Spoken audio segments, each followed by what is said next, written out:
Halloween Forever.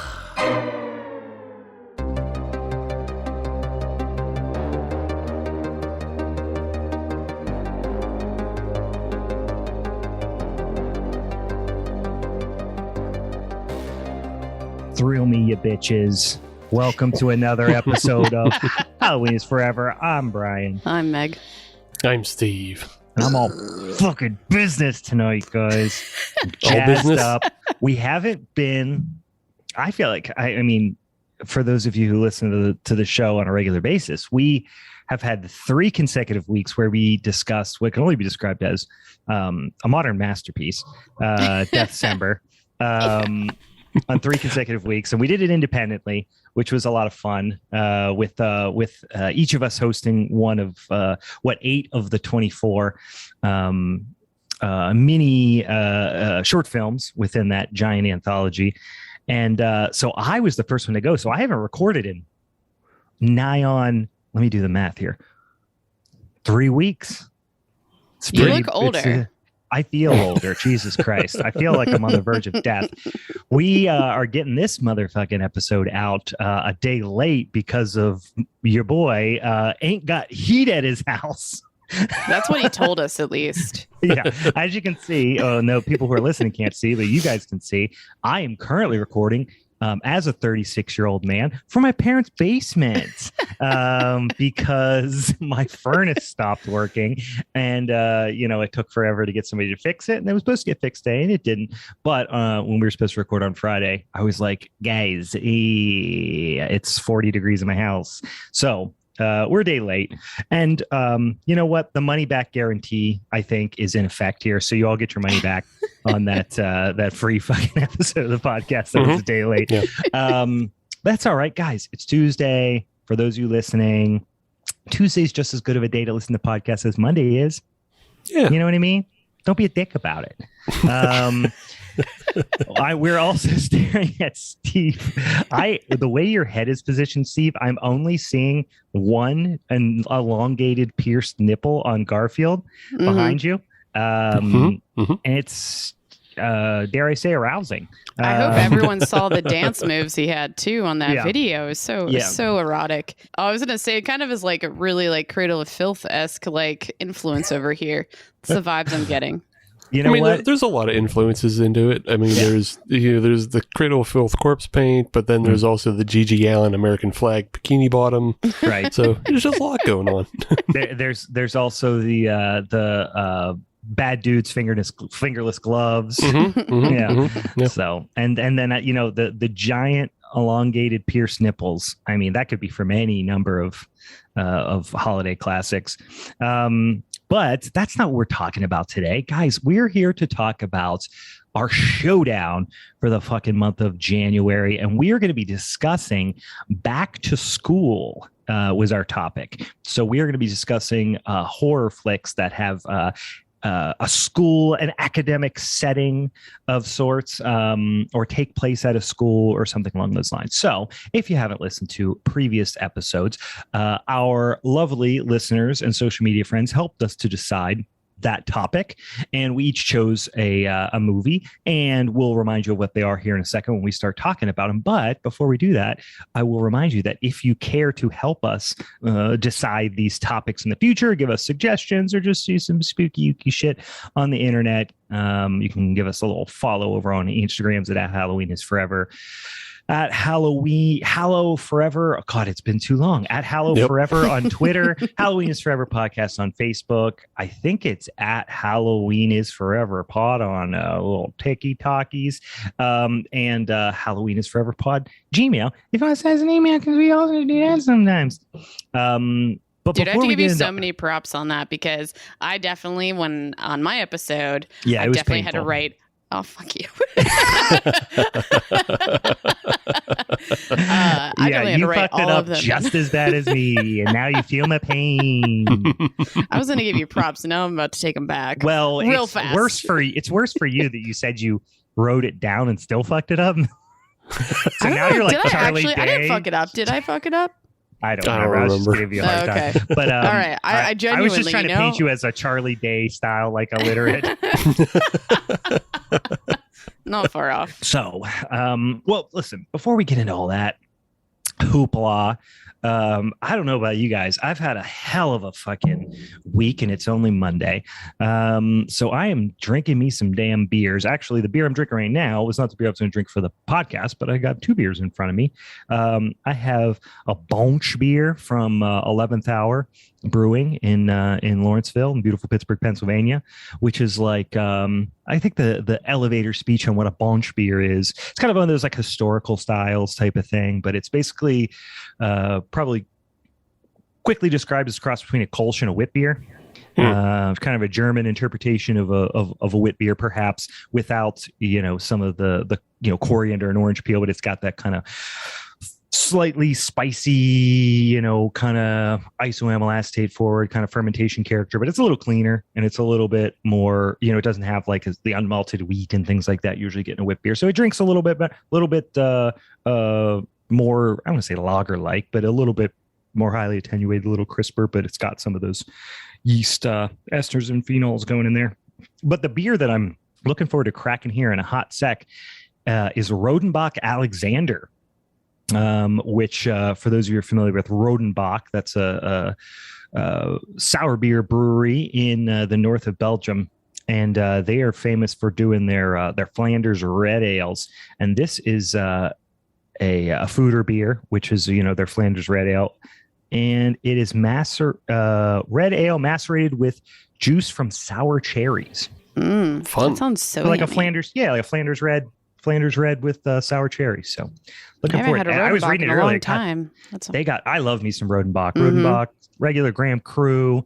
The oh boy, what was the one that they made?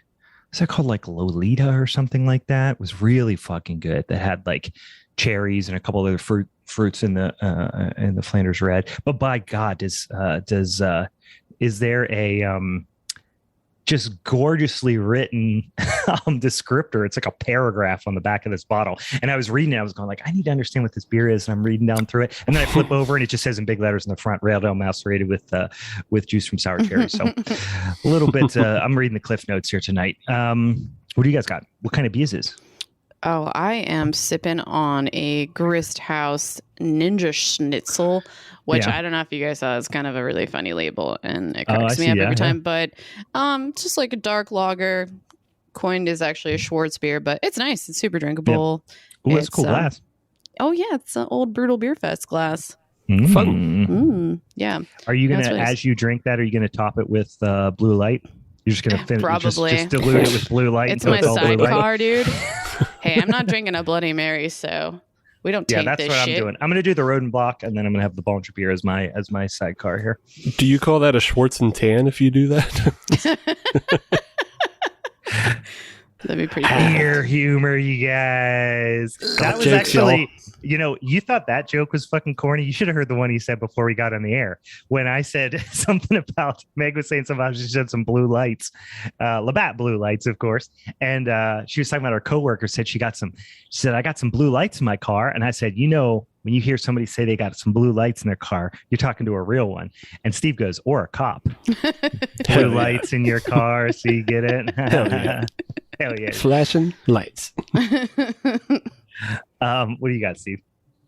Oh, little Schlenkerla. Yes. Little Schlenkerla. Or is that the Erbach or is that the Märzen? It is the Erbach. Yeah, yes. Yeah. Yeah, I don't know. I prefer the Erbach over the Märzen, but I do like both of them very much. Mm-hmm. I think the only one I don't like from Schlenkerla is their seasonal Christmas release. Because it's sweet. It's not done with beechwood. It's done with a different type of beer or type of wood.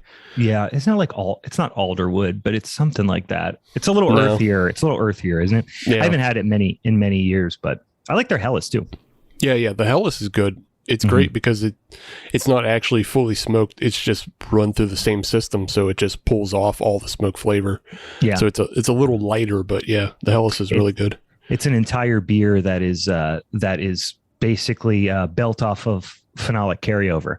It's I think the main thing they do that I always heard was they obviously ferment in the same tanks and everything that has the and transfer through all the same hoses and everything that has the the smoke beer goes through. But I think they also pitch cone to cone on their yeast, so they're pitching yeast from a super smoky beer onto a Helles, and enough of it kind of comes through. And that phenolic carryover, but god damn, I love Schlenkerla. One of my all time favorite beers. Yeah, I haven't had it in a minute. I love it because it's obviously an import. Everybody gets it that way, but like it's only $6. Yeah, like that's that's $6 for one of the best beers in the world. Yeah, for a pint of a smoke beer. That's great. Yeah, I love the fact. That's why people are always like, why do you like beer? Like, why aren't you into wine? You're into like the sensory aspect of it, the production, and everything. And I was like, because I can afford to buy some of the best beers in the world and enjoy them. And if I was into wine, I couldn't. Like, I'm going to spend $20,000 on a bottle of wine. Right. Even if I could afford it, I would never do it, which I obviously can't. But that's like one of the best things about beer. It's like it's so accessible. You don't have to be a fucking bajillionaire. Mm-hmm. But listen, I'll get off my soapbox because we're not here to talk about beer and socioeconomic issues. We're talking about back to school horror movies. So let's figure out order first, because it just occurred to me that I'm responsible for deciding what the order is. I think I will probably go back to my old technique, which is just kind of slap myself in the middle there. And I think, if I recall, correct me if I'm wrong, I think I had Meg go first last time I won. Is that accurate? Oh, come on. I can't remember that kind of shit. I know. I'm trying to remember which one you won last. I'm trying to think of, I don't really know.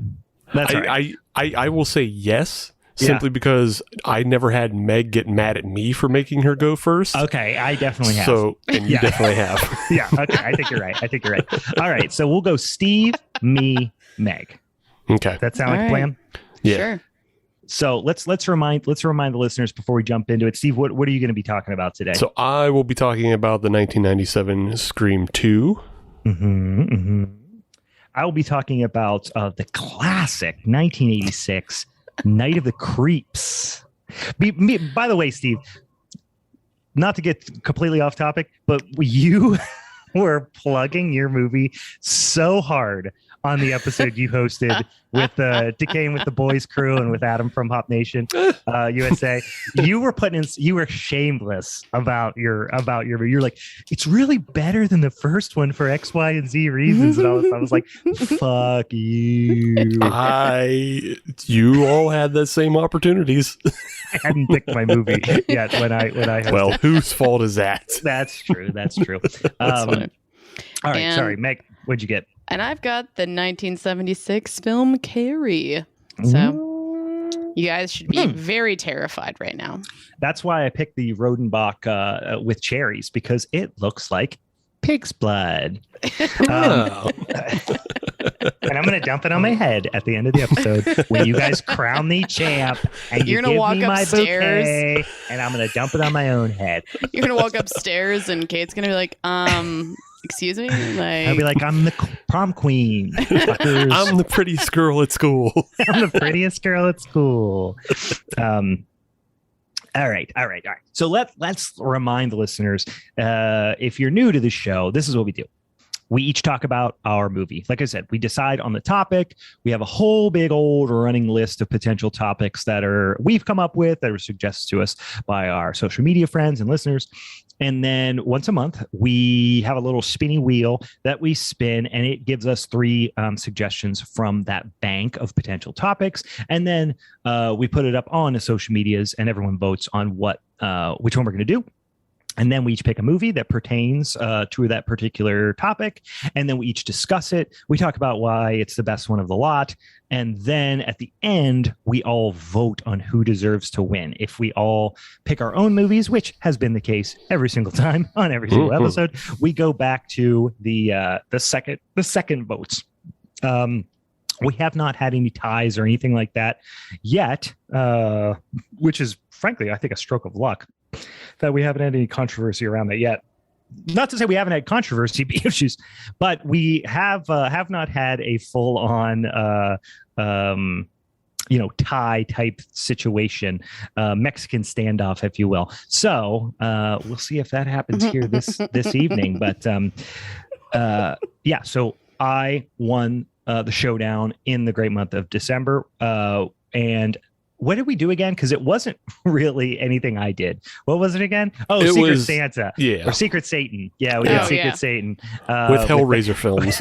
With the shittiest Hellraiser films. So I really don't have much to brag about. I just had the least shitty Hellraiser film. Right. That's exactly what occurred. Nice. I was nice to Brian and gave him a not terrible Hellraiser film while he gave Meg possibly the second worst. Don't say the worst. You know that's the not second true. Worst. Also, in my defense, I had never seen it when I gave it to her. So I know. Well, that's just it's just lazy and evil at that point. Just listen, stupid, lazy, and evil is no way to go fight through my life. battles over here now. Yeah, fuck you, Brian. Meg's just over there, just sipping her blue light, just biding her time. Sometimes the underdog, I'm just playing the underdog card here. Sometimes the underdog does underdog things. I was waiting for you to finish that sentence. Sometimes the underdog doesn't come out on top. Sometimes the underdog. I know where I was going with that one. I'm going to start doing stuff. Sometimes the underdog. Like, when in Rome. All right, Meg. Let's get this fucking show on the road. Let's talk about. I'm sorry, Steve. Yeah, no, you already said. I know. Sorry. Let's talk about Scream 2. Yes. So as I said, Scream 2 came out in 1997. Obviously, the direct sequel to Scream 1 from 1996, which is kind of a surprising turnaround that they put out a sequel that quickly. Yeah, I mean, it obviously was like a phenom of a movie, the original Scream. Yeah. The original Scream was a phenom, and obviously they want to fast track it. So Scream 2, starring Rebecca Gayheart, starring that we would know from previous Halloween is Forever fair of Santa's Sleigh. Mm-hmm. So yeah. But yeah, no, that's really one of the biggest standouts of Scream 2, though, despite aside from the fact that it was directed by Wes Craven again, is that this is probably one of the most stacked casts that you can go back to and just look at everybody who shows up, whether it's a cameo or a small bit part. Everybody who's in this film is like a household name nowadays. Yeah. Because you have all the original cast of Neve Campbell, David Arquette, Courtney Cox, and Jamie Kennedy to a degree. Yeah, like we all wanted Jamie Kennedy back. But it does, it is a stacked cast when you just read all those people and you didn't even mention Timothy Oliphant. Well, no, those that's who returned. Then you have the new ones of Timothy Oliphant, Jerry O'Connell, Sarah Jessica Parker. And then in the background, you have Rebecca Gayheart and Portia de Rossi. Sarah Jessica Parker? No, Sarah Michelle Gellar. Yeah, Sarah Michelle Gellar. Wait, when is one of those three named ladies? Right. Sarah Michelle Gellar. Where was she? Why am I? Sarah Michelle Gellar. Yes. Yeah, she's Buffy. I was for some reason when you said Sarah Michelle Gellar, I thought Hewitt. What's her name? Jennifer Love Hewitt. Jennifer Love Hewitt. When the other '90s three name Love Hewitt. Yeah. Wrong movie for sure. Right. Wrong slasher franchise. Yeah. In the same era, though. Yeah, and then you have three great cameos in this film as well. In that there's a meta going on in the film of the Stab film that is based off the original Scream murders, and you have Heather Graham, Tori Spelling, and Luke Wilson showing up in cameo parts. Luke Wilson's hair is wild. He looks like an anime character. Yeah. Yeah, he looks like he's in Kingdom Hearts with the way it comes down in front of his eyes. He looks like the kid from Kingdom Hearts, but black hair instead of blonde hair. That's it. Yeah. He's a bad guy in Kingdom Hearts. It's amazing. So we'll start. I want to touch on a couple scenes in this film, but the most fantastic opening this film has, and again, two more stars in Omar Epps and Jada Pinkett. Mm-hmm. And we start with them going to actually watch the Stab film, and when they arrive, the film opens basically the same way Scream does. So you have Heather Graham taking on the Drew Barrymore role. And then they're watching the first scene of Scream play out, essentially, but they're in this huge theater that's full of people covered, like they're all wearing Scream masks and they have the knives out. Yeah, they handed them out at the door. Yeah. You know what? I would. It's funny to go, you bought this ticket. Here's a $30 costume. We'd like to lose money on this very popular movie. I feel like it's just such an obnoxious scene in a way where I'm like, man, I really wish like when I would go to the theater at that time that would be that wild and crazy and exciting. It was a fucking rave. Like, it was just out of control. They were probably giving them Molly in the mask. The Molly was like in the mask too. Yeah, or meth. Like, they were just losing their fucking mind. Yeah, there were definitely some kids just completely like losing it, like screaming at the top of their lungs. Yeah. And like running up and down like everybody's running through the theater, assaulting chasing each women. other. Yeah, chasing it's women. Basically like it's like a disaster movie that's all contained just within this one fucking theater in a multiplex. I've never had. It's the wild fucking West out here. I mean, do whatever you want. People are getting murdered. People are like fucking in the aisles. Like, it's just like society has broken down, but just in this one theater. We all were alive in the 90s. I don't remember experiencing the theater never like that ever. Yeah. We just listened to Sugar Ray on the radio. That's literally the only thing that happened in 97. Well, you can listen to it in the soundtrack of this film too. Speaking of the soundtrack, they play Red Right Hand by Nick Cave and the Bad Seeds like 100 times. Yeah. Coincidentally, I am currently watching Peaky Blinders, which has that in every episode, and it's the opening theme. So I was like deja vu for a second. I was like, okay, there we go. Yeah, I don't think when I originally watched it, I knew that song. But then, when I did go watch Peaky Blinders and watch it this time, I was like, shit. Oh. Yeah. And they do a bunch of takes on it stuff. Anyway, we're not talking about Peaky Blinders, but not talking about Peaky Blinders. Not talking about the Peaky Blinders. It's not Peaky Blinders. It's saying the Peaky Blinders cast. When I say Peaky Blinders, I just think of the one psycho brother that just murders everybody. Oh, yeah. Peaky Blinders. Next time you go get your haircut, you're going to get one of those like slicked back Peaky Blinders haircut, because that's what happened to everyone when they saw for a that second, show. Everyone had that haircut. Yeah. Unfortunately, my hair's all curly, so it wouldn't work. Doesn't go. No, I'd look like a fucking eraser head. Nice. Yeah. But anyway, back to the scene. We're following basically like Omar Epps and Jada Pinkett are on a date, and she is obviously like uncomfortable with the film. Like, she's uncomfortable with horror films. And I think she plays it off pretty well without announcing it too many times. But like, she's like yelling at the screen, but not because she like is into the film, but because it's like a whistling in a graveyard type of thing.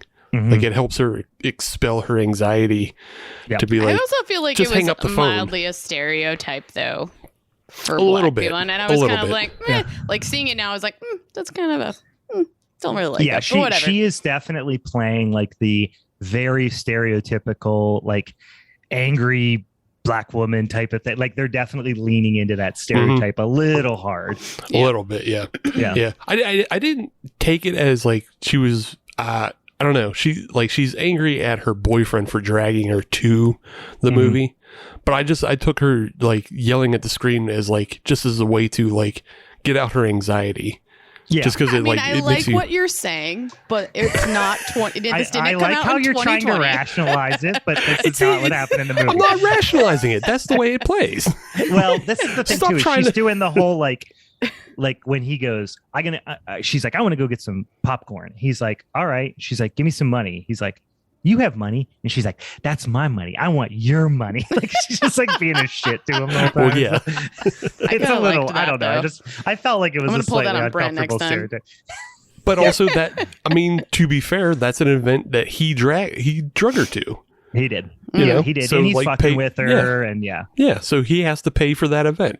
Yeah, so that's fair enough. But she goes out to get popcorn because she's afraid it starts getting scary, so she leaves to miss the scary part and goes get some snacks. Yeah. And then she's in the lobby, people are fucking around carrying on, and then she goes to go back into the theater, and somehow Omar Epps knows that he got a mask and jumps out and scares her. It's a nice little jump scare. But the thing is, like, not only did he do that with the mask, and was everyone doing that with the mask? Mm-hmm.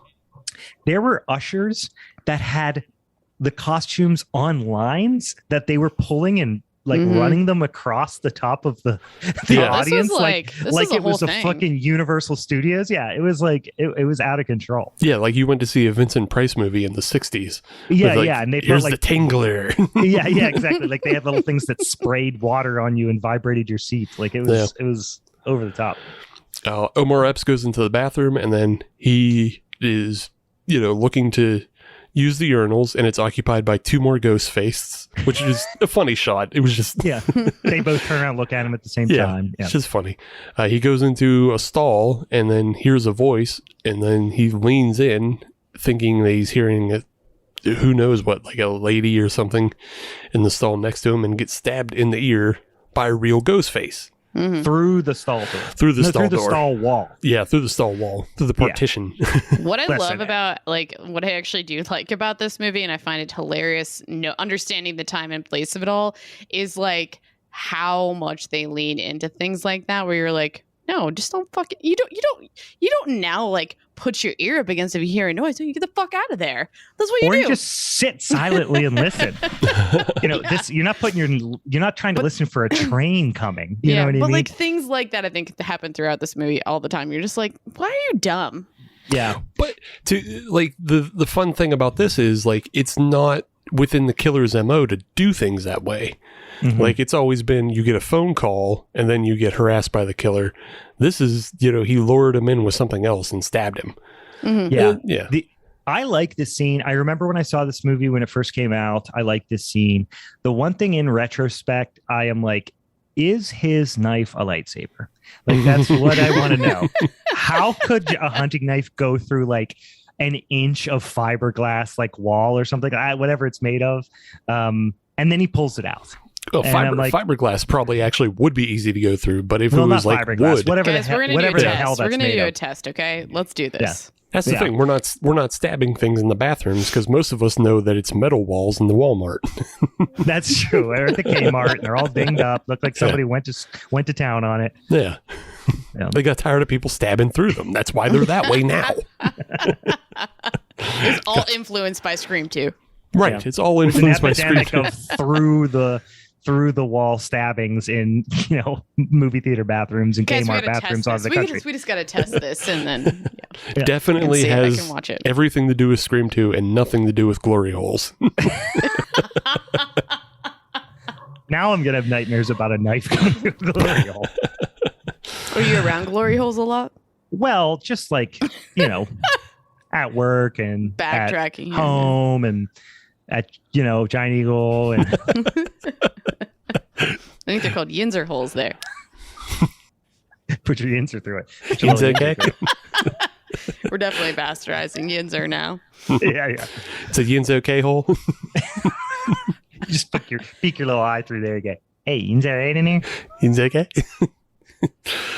So Omar Epps is killed, and then apparently the ghost face dresses up in his leather jacket and everything, goes back and sits down next to Jada Pinkett in the theater, and there's a little ruse there, and he stabs her and kills her, and then he stabs and kills her as Heather Graham is being killed on screen as well. So right. It's a fun little kind of back and forth. Everybody's in the aisles at this part, and people are just losing their shit, carrying on screaming. They have ergot poisoning or something. Yeah. The whole place is just mass hysteria. Yeah, it's completely insane at this part. Far beyond any Rocky Horror or Room showing. It's basically that scene in Gremlins where they cut to all the gremlins going wild in the theater, but it's people. Yeah. Just acting like gremlins. Yeah.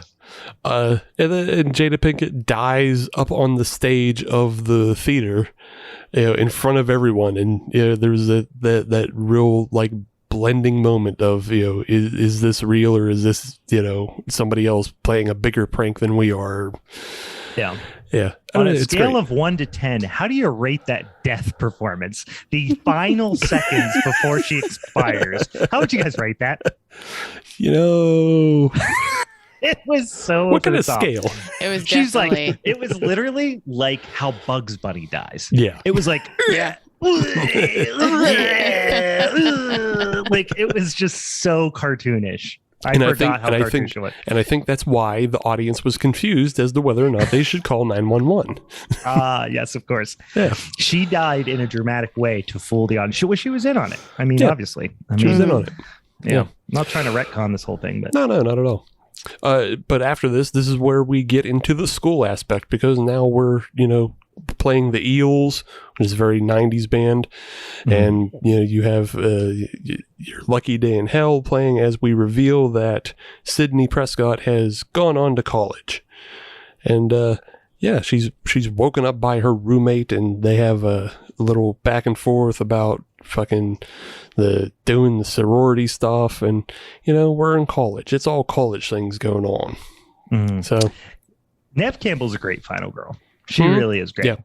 My favorite thing about her is she feels like she could kick your ass. Right. Like sometimes like final girls are like they don't feel really, particularly, obviously like you think about like Laurie Strode, Jamie Lee Curtis, she kind of outsmarts Michael in a lot of ways. And then I feel like the kind of final girl character ended up at some point, it was just like, oh, just make him, it's just make him good looking. You know what I mean? Make him attractive. But Neve Campbell feels like she could like fight.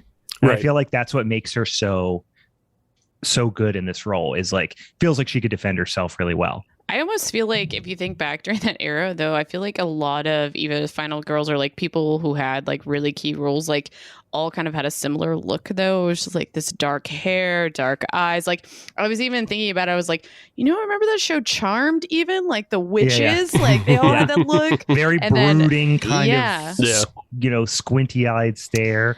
Yeah, that was a very 90s thing. Kind of had that thing. Yeah. And the thing that works best with Neve Campbell is like she completely turns essentially, I mean, the whole franchise is about making twists on the slasher genre, but like she's in a way like the killers of slasher films in that she gets more powerful as the films, progress. Because the first Scream film, she's just a high school student who hasn't experienced this, but now in this film, she's a college student and she actually has experience with it. And like, that's one of the first things you see is like, she gets a call from somebody pretending to be the killer and she completely brushes it off. And then lets them know it's like, oh, this is a felony and I'll prosecute you. Yeah, she's got like a whole thing, and she's done this like 100 times to 100 different people who've prank called her. Yeah, so she seems relatively unfazed, and then you see in the end of the film that she's completely has no remorse for dispatching somebody trying to kill her. Right. Yeah. So yeah, she can fight. She has, not that she has no fear, because she does still try to, protect her life and others, but yeah, she gets stronger as the films go on, because she's, she's more than a final girl. She's, I don't know. It's its own twist on the genre. Yeah, she's a fully kind of fleshed out hero character. Like I would put her more in in the first movie, I would say she's more of like a final girl, but in the subsequent rest of the franchise, she feels more like an Ash, from the Evil Dead franchise or something like that, where she's just more of like just like the hero protagonist kind of thing, rather than the person who's like kind of put upon, Yeah. I mean, she's definitely a target, but she's also not a victim per se. So, that's a good way of putting it. Yeah.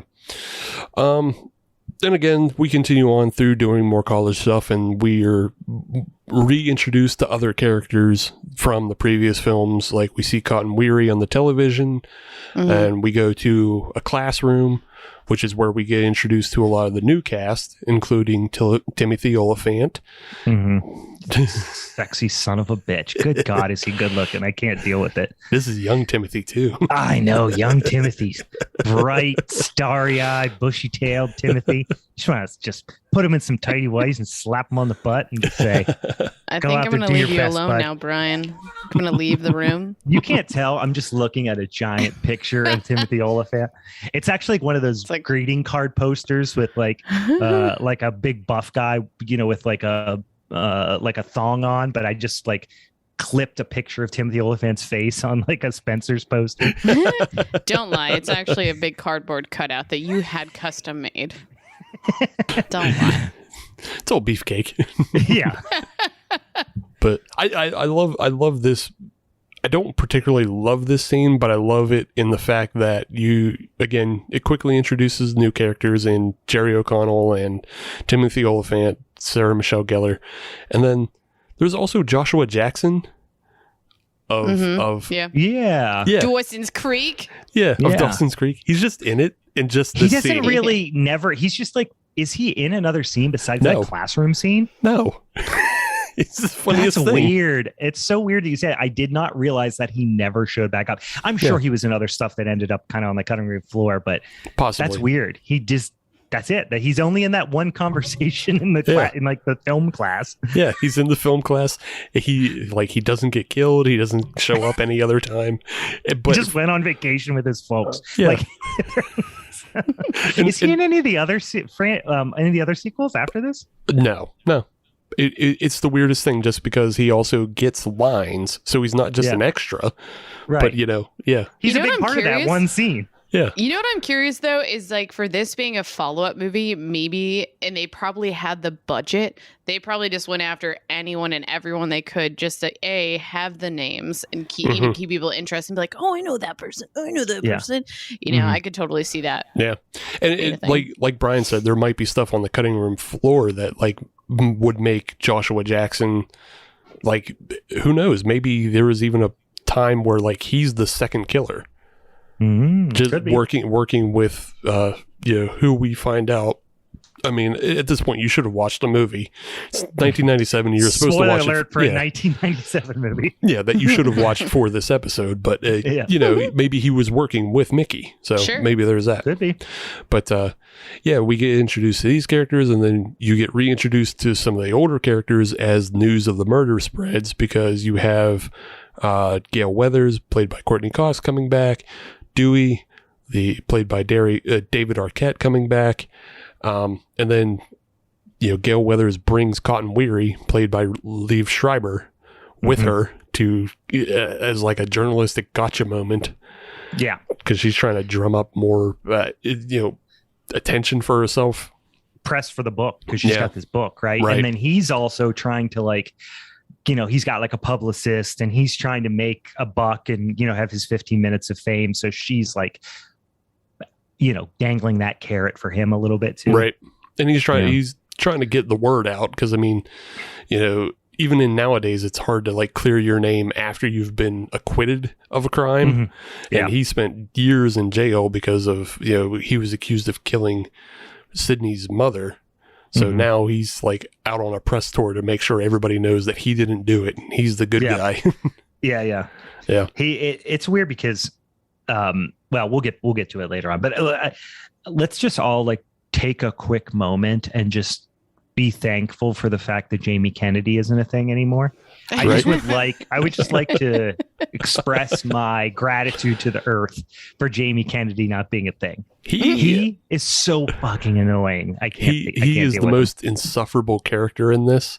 Yeah. And like, I feel like, so I went to film school, and if I knew some characters like him and Mickey, and they're both like the most insufferable people to have in class.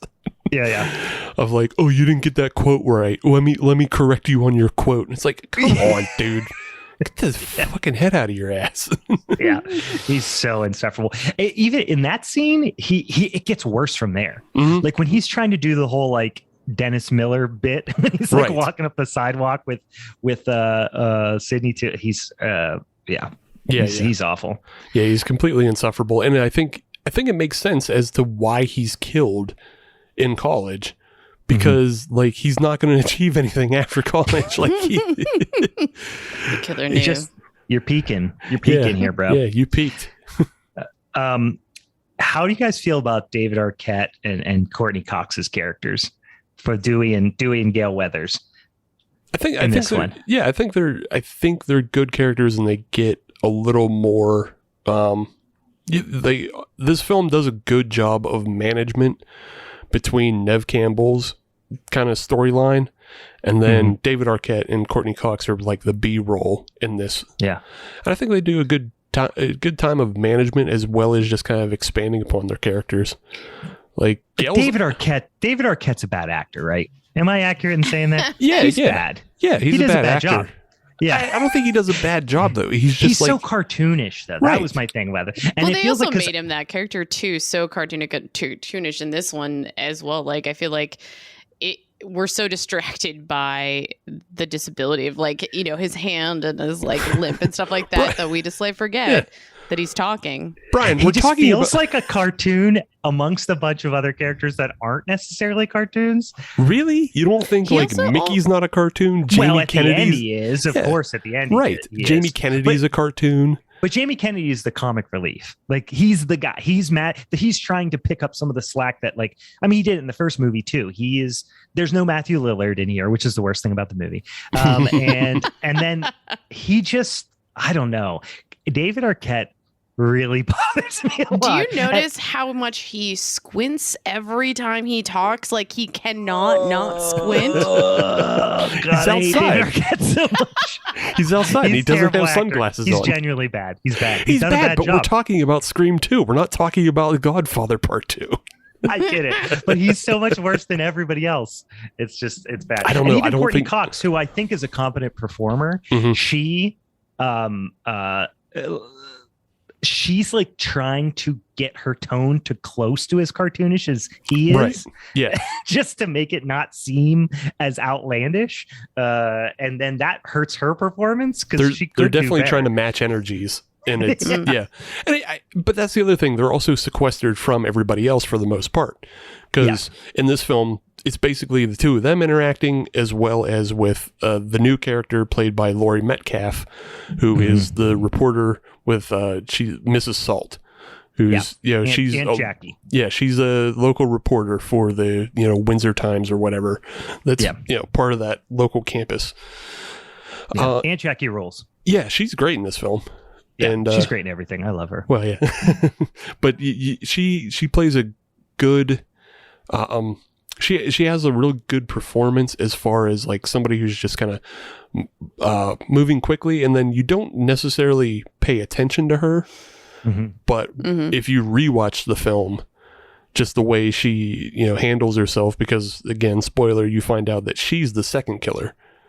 And if you watch just the way she handles herself of like blending in, but then, taking off quickly to get to somewhere else, it's like, she made like choices. It made a lot of sense. Yeah, that was the one that I remember when I watched the first time. I was like, probably shouldn't see that coming, but I didn't. Yeah. I was also 12. Right. Or 13 or whatever. It's okay if you didn't figure out the whodunit.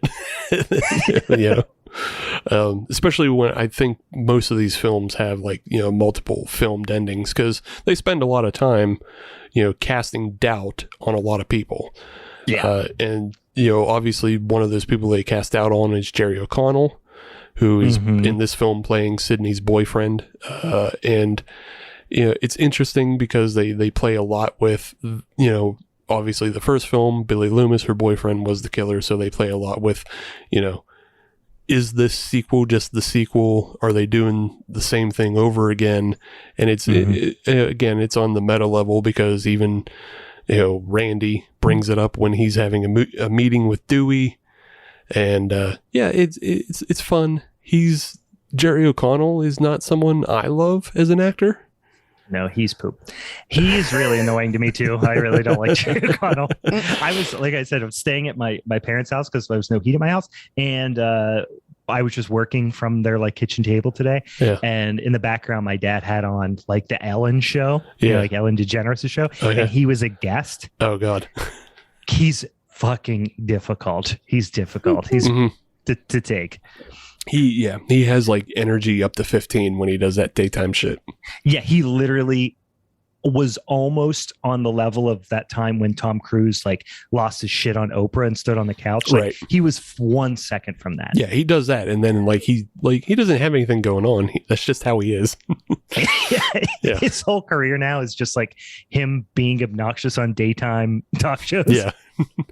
Yeah. I don't love him as an actor, But I think, again, in this role, he is pretty competent, and like he plays the role he's supposed to be playing, which is just a doofy college boyfriend. Yeah. Who you kind of suspect because he's a little bit too clean cut. He's a little bit too good looking. He's a little bit too So he's a good red herring. Yeah, I think it was good. Like after probably really not seeing this film since I was a teenager, I definitely was just like, wait, is he like it was good. Me I too. think they do a good job. Thing. You know what I mean? Yeah, I did the same thing because Kate had never seen it, and she was like, "Wait, is he the killer?" She's like, "I'm going to bed. Is he the killer?" And I was like, I don't think so, but I remember one of the dudes was, and I couldn't remember if it was him or Timothy Oliphant, but I remember the Aunt Jackie angle. But I forgot. I actually had forgotten the Aunt Jackie angle, so I was still a little confused. The only one I remembered was Timothy Oliphant was. Yeah. But yeah, you get a couple more interesting scenes. The one with Sarah Michelle Gellar is they're basically reenacting the first murder at that point with her as the stand-in for Drew Barrymore, which we'd already seen with Heather Graham, but that was a film. This is actually real life, so it's interesting that way. I enjoy that while she is being murdered by herself in a sorority house because she's being sober sister, everybody else is at another sorority party, and Rebecca Gayheart and Portia de Rossi are trying to convince Neve Campbell to join their sorority. And at some point, Rebecca Gayheart comes up and they're talking about safe sex. And she says, harmonica-style blowjobs are still okay. Which... Is the side? Is that what we're talking about? I'm thinking that's, she's talking about going down the side. How is that change? Yeah, that's a good quote. I completely missed it. It's so quick, but it's the funniest thing, and I just want our audience, if you plan on giving or receiving, request harmonica style. Bring it back. Like if you're at Purgatory and you have one of those little like menus you get to fill out. Yeah. Check boxes. Check harmonica style on the box. It's like animal style in In-N-Out. Yeah. Harmonica style. It's on the secret menu. Yeah. Is this the scene? I forget what scene it is. There was a couple scenes in this movie, and I feel like it was in I feel like it was in the sorority house when Ghostface runs behind, like in the background. There's a couple scenes where he like kind of biffs on the background, and it's like he's on those little wheelie shoes, like a little bit. He's like a cross between that or like he's on like an ice level on Mario where you just like slide back. Just because like he's in the background, he's out of focus, and then like because of that, the way that smock or dress or tunic or whatever you want to call it, how low it comes, you don't see his feet moving per se, so it just kind of looks like he glides behind and he goes into a room behind them. But it's also an effective shot because it's like, oh, he's in the house now, so yeah. I just for some reason was cracking up because I imagine him with those little wheelie shoes just going past the door. Right. I feel like we have a marketing opportunity right now. I just thought of this because I think it would be hilarious. Do you guys follow he's like local to Pittsburgh, the Mr. Yahili girl? Yeah, I know what you're talking about. Yeah. No, I don't know about. He is such a fun TikTok page, but pretty much he's riding those like Healy fucking shoes everywhere. He's riding Heelys with short shorts, crop top. Crop top. It's fucking great. But I want to see him now in the Ghostface costume. But a crop top. Yeah. But a crop top.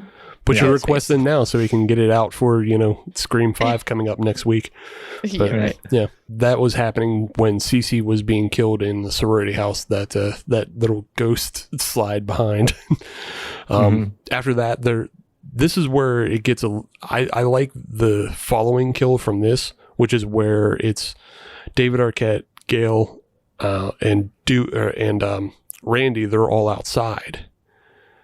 And they're just like in the quad, and they start getting calls in daylight. And I think that was a real interesting scene because it was like a daylight cat and mouse. And then it ends with Randy being killed. Right. Which, I mean, not too many people were broken up about, but I can say if I was stabbed to death while the Cottonmouth Kings were playing in the background, I'd be super fucking upset.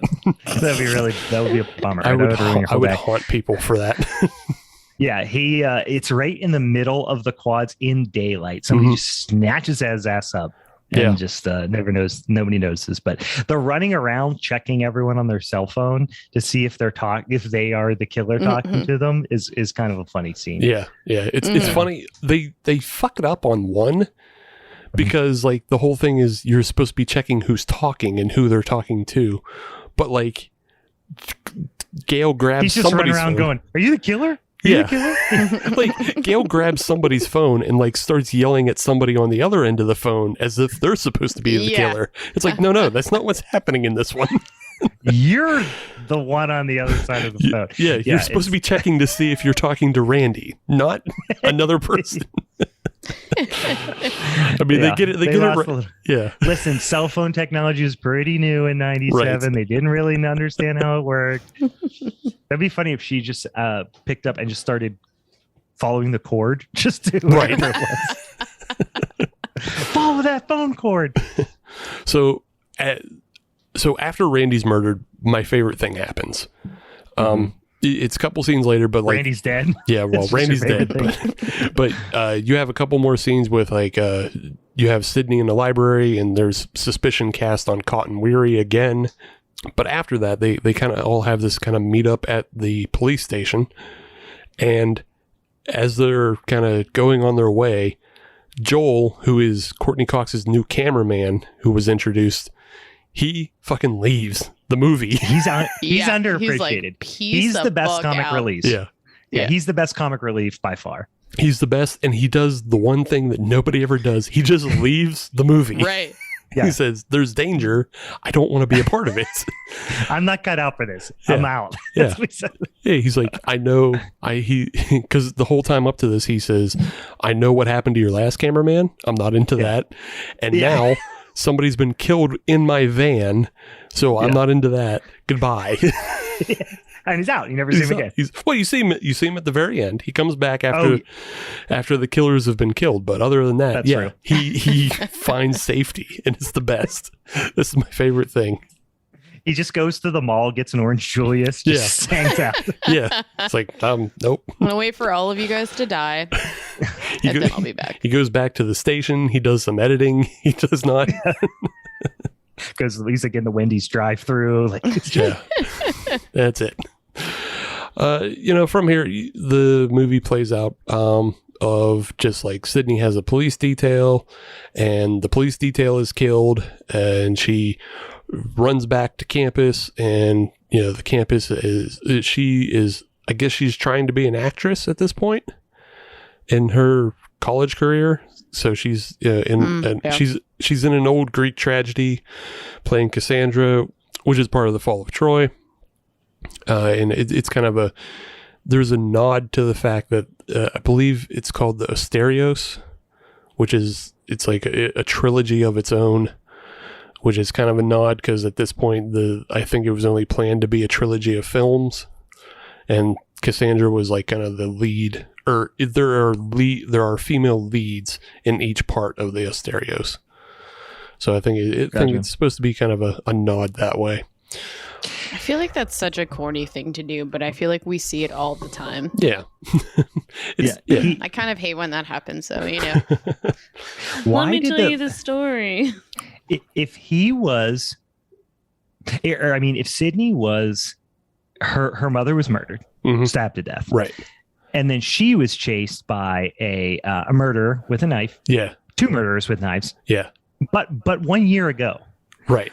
Would you willingly try out for a part in a play where a bunch of people chase you with knives?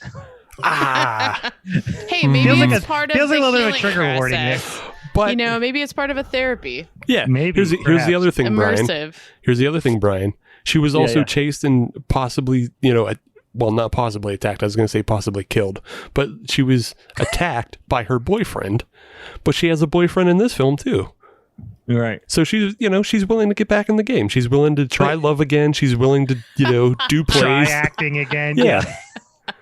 Yeah. Listen. She's willing to be around knives. Being around humans once again, I think is a big leap to I'm going to do specifically a play with knives. Not all plays have knives. You could have picked a non-knife play. But I mean, those are, jank ass foam knives. They weren't even real knives. Just saying. Yeah. Just saying. Feels like a trigger warning. Yeah. For her.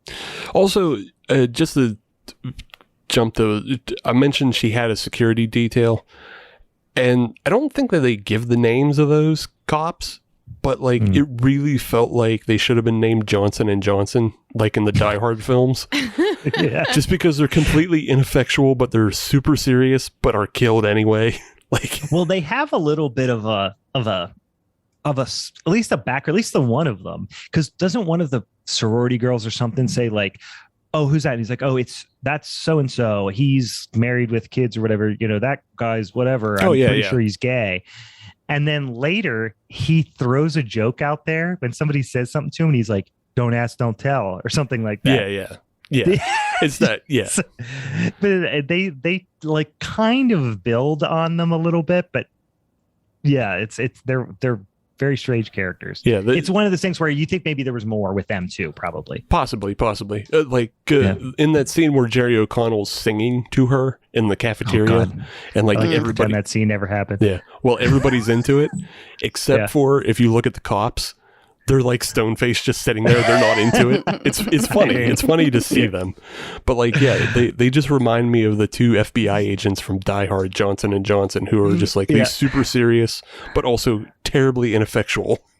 Yeah, when we were watching that scene. Speaking of the Jerry O'Connell singing on way out of key on the table, we were watching it, and I was saying about how I was complaining about how in the episode you hosted of our show, when you were like, I think this is better than the first one, and I remember thinking, I think 2 is really good. It might be better than the first one. And then I'm watching it, and Kate was like, you know what? I kind of remembered this one being better than the first one too. And then we got to that scene with him singing, and she was like, never mind. She just gave up on the movie right at that point. It's one bad scene. It's still better than there's so many bad scenes. There's not so in many this bad fucking scenes. movie. It's dated. It's dated, but it's great. Dated. It's dated, but it's great. So the whole film, again, Sydney runs after her cops are killed, and then her roommate is killed. She runs back to campus and goes to the playhouse where somebody has turned on the soundtrack to lure her in, and she can hear it from the outside. She runs in, and that's where she's confronted by Jerry O'Connell is tied up and, crucified in a way on a cross. Yeah. He's covered in, basically just graffiti, Greek graffiti. I'm surprised nobody really drew a dick on him, but just laying there dead with it. Well, no, because he was there. Yeah. He was alive at first. Yeah, he was alive because he was at his fraternity brothers took him to a party and got him drunk. Right. And he's tied to this cross, and then that's when the killer reveals himself, and Mickey reveals that he's the killer the whole time. But he also starts putting it in her mind that he is working in partnership with Jerry O'Connell. So she's conflicted about taking him off the cross. I thought that was really effective. It was like putting that final bit of confusion into everybody. Because you're living it along with Sydney a little bit. Yeah. So I thought that was pretty effective. Yeah, because you're not sure, and again, because of the way they manage the A and B stories in this film, you don't see what everybody's doing at every time. So I think it's effective in throwing out those red herrings. But no, actually he wasn't in on it. Mickey shoots him, but somebody else was in on it, and that's when they introduce the Billy Loomis's mother side. That Aunt Jackie was Billy Loomis's mother in a past life. Right. Yeah. Right.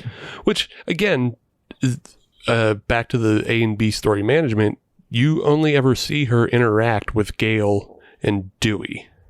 Right. So she never interacts with Sydney, which would have been... She never interacts with Sydney? I thot I remember her asking Sydney questions. No? Nope. I might be wrong. There is an early scene where somebody who looks sort of like her, and so it might be, if you're not paying that much attention, you might have thought you saw because I think they set it up purposely that this one woman early in the film kind of looks like her.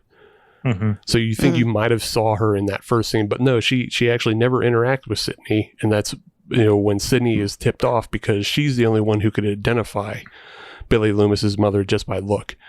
Like, gotcha. Yeah, but plays out, and then Mickey's killed by Billy Loomis's mother. He had some weird Tarantino-esque, I'm gonna murder all these people and then get off of it and blame the media. And it's like, that's not how it has ever worked for anybody. No. He was like, Tipper Gore's going to be there and shit. Like, saying I'm going to have all the, Christians eating out of the palm of my hand and all this stuff. It was like, I kind of liked the current event angle because that was like, that was a big hot button topic at that time with the explicit content warnings and all that stuff. Right. So I like the current event angle. Yeah. It's interesting because, I mean, this happens even before Columbine, which they did try to like place a lot of that on like Marilyn Manson and KMFDM at that time. But like even if those kids had not killed themselves, and that wasn't going to get them off, that wasn't going to get them an insanity defense or anything, though. Like you still go to jail. It's not. And I like that Aunt Jackie basically came in and she was the brains and was basically like, no, he's a fucking stupid idiot, and just kills him. He's a stupid college kid. Yeah. And she has a legit motivation in that she just wants revenge. Like, and like, I don't think she cares one way or the other if she gets caught or not, but she's going to kill Sydney for for killing her son and, putting her all through that. So, Cotton Weary shows up to save the day, and you think that there's a possibility that he's going to shoot Sydney and try to claim his fame and get some sort of revenge for himself as well. But no, he does the right thing, and Cotton is he's a fun character in that he's sort of slimy because he wants his day in the sun, but also he's been wronged in the past, and but is also just a generally he has decent motive. Yeah.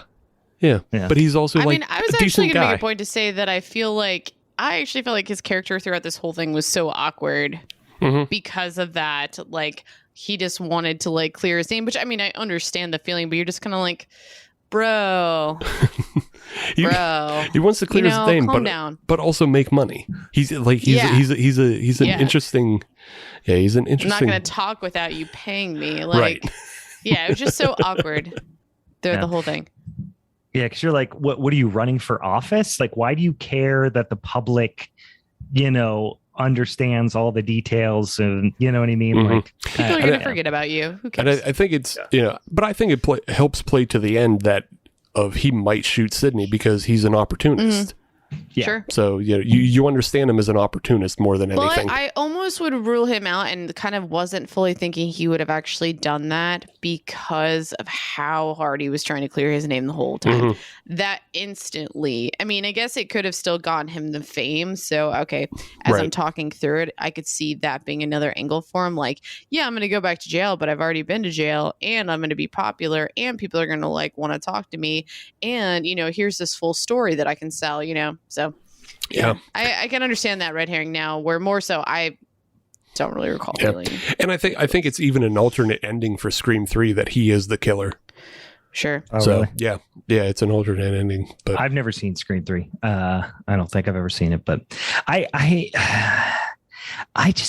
didn't like the ending. I liked the kind of script progression of how you get to Timothy Olyphant and like his like delusional, kind of scapegoat, if you would, not even scapegoat, but kind of alibi-ish, whatever excuse, and how Aunt Jackie comes in and everything. I like that, but how, like, when they just like have little, they bring up holes in the plot and then they explain them away in the most lazy way possible. And it's just like, you don't have to bring that up. Like when they're talking about, how do you guys know each other? She's like, we met on a wannabe serial killer website, or something. Yeah. Like that's literally what they say. They're like, we met on a message board for wannabe serial killers. And then they're like, well, why don't you look like the mom or whatever, and she's like, it's called a makeover. It's just like, it's really fucking. I mean, I think it's pretty bad. Yeah, I think that plot hole of like explaining. I don't know. I thought that was done somewhat tongue in cheek because Gail brings up the fact she's like, I've seen pictures of you. And I think that's because like maybe they're in Scream 1. There's just like maybe background photos of somebody of somebody who isn't Laurie Metcalf. And so they just decided, let's just throw that away and like, not explain. But not like I got facial reconstructive surgery. It's just I got a makeover and lost I got my hair 60 pounds. No, and lost 60 pounds. I know, I get it, but it's just like the detail. Forget the details and the explanation. The delivery of the James Bond villain, let me explain my entire plot to you, is bad. It's bad, but it's also fun. Like the whole movie's meant to be fun. Well, that's the thing is, it is. But like Scream was fucking pretty scary movie. Like I remember when Scream came out. I mean, I was like 10 or not. When did Scream come out? 95? 96. We talked 96. Yeah. So when I saw it, I think I was like 10 when it came out. And it scared the fuck out of me, especially like the first scene with Drew Barrymore and everything. Yeah. And this one is just, it's really cartoonish from beginning to end. And you expect it to be scarier, I guess, a little bit. Like it's fine. It doesn't have to match the tone of the original movie. But I feel like there is, when you have Sydney, who her performance is serious as a fucking heart attack. Right. You know what I mean? And then you have all this silliness happening going around, like the climactic final showdown with like, Timothy Oliphant's character and Aunt Jackie and Sydney and stuff. They're on like the fucking Indiana Jones like stage show at Universal Studios. Like there's fucking like rocks crumbling and they're climbing and there's smoke and all this stuff. And I'm like, well, it feels like that scene in Jay and Silent Bob Strike Back where they wander onto the set of the movie that they're making about them at the end. Like that just reminded me so much of that. Speaking of, they are in Scream 3 as well, but are they really? Yeah. Jay and Silent Bob are? That's funny. I didn't know. So my one thing, and it's part of the reason why I picked this movie, is because we're also like, we're on the tail end. I don't know if either of you saw The Matrix Resurrections. Not yet, no. Okay, so that film like threw a lot of time and like care into like the meta of like the Matrix. Like they bring up the Matrix as like a video game. And so like there's a whole lot of meta built into that film, and it's almost used as script armor in a way. Of like, all these silly things are going to happen and we're going to go in a different direction, and it's going to be totally different from the last 3 films because the sequels to The Matrix were fucking obtuse and like hard for people to understand. And it's just like, we're just going to make like a fun romantic action film with this one and we're going to make fun of ourselves. And like Scream, the first film, it has that kind of, we're going to play with the genre a little bit, but it still was mostly serious. Yeah. This one is making the conceit that, okay, we're going to make a sequel, but we know sequels are suck because they say it in the film. Yeah. Randy says it. He says sequels suck. They're very, fourth wall breaking kind of things. Yeah. And then like there's another throwaway thing, but like in Scream 1, they say they're talking about like a movie being made of the events. And Nev Campbell's like, oh, they'll probably cast Tori Spelling or something. And they do exactly that in the sequel. So like they're like, obviously Wes Craven is very aware of the film he's making, and he puts in a lot of this script armor of meta. Of like, you're talking Indiana stunt show at the end. But I mean, it's kind of like you expect a bigger thing for the end of a sequel.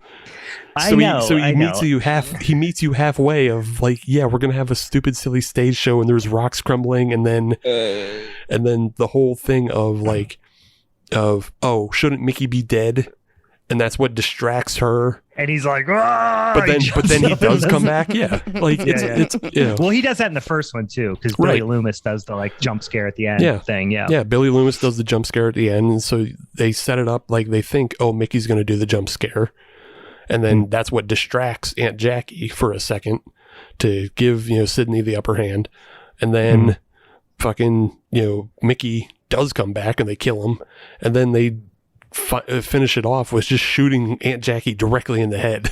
Of like, this isn't, we're not having any of that. The scene where Cotton shoots Aunt Jackie and they both like go flying for it and you don't know who he shot. Why does Sydney lay there like she's dead for a second and then pop up? She banged her head. Like, I don't know. I know. It's like, it's just she banged her fucking head. She banged her head. It just was like, the ending was, when you say meet halfway, it was way past halfway. Like, it was 90% to just fucking Looney Tunes, which I don't mind. It just like, it felt tonally, it was a lot sillier than I remembered. I'll put it that way. Yeah. And like, I've watched, like, in preparation for this, I watched 1 through 3, and also just in preparation for the new movie coming out, because I do generally kind of like this franchise, but yeah, like 1's way serious. This one is probably the campier of the 3, but I still think it's just better because Scream 3 just, like, I don't know, it falls short in a lot of ways. Yeah. So isn't but you have to, you 1's better. I mean, 1's way better than 2, right? I don't know. That's the thing. I don't know that it is. I don't, because again, they're so tonally different. Like, they are. One would be fantastic if nothing else after it existed. But like, this film, I don't know. I just like the way it plays with film theory and film meta a lot more. 1 doesn't that much. The most you get is Wes Craven as, you know, the janitor, like as like as a nod, but it doesn't really, you know, aside from just humanizing the killers, it doesn't really play too much with slashers. It doesn't change it that much. If you rewatch Scream 1, you'll get very, very annoyed with the number of film references they make. And it's just in dialogue. It's not like, you know, in shots or anything. It's just an annoying amount of Randy making references to films.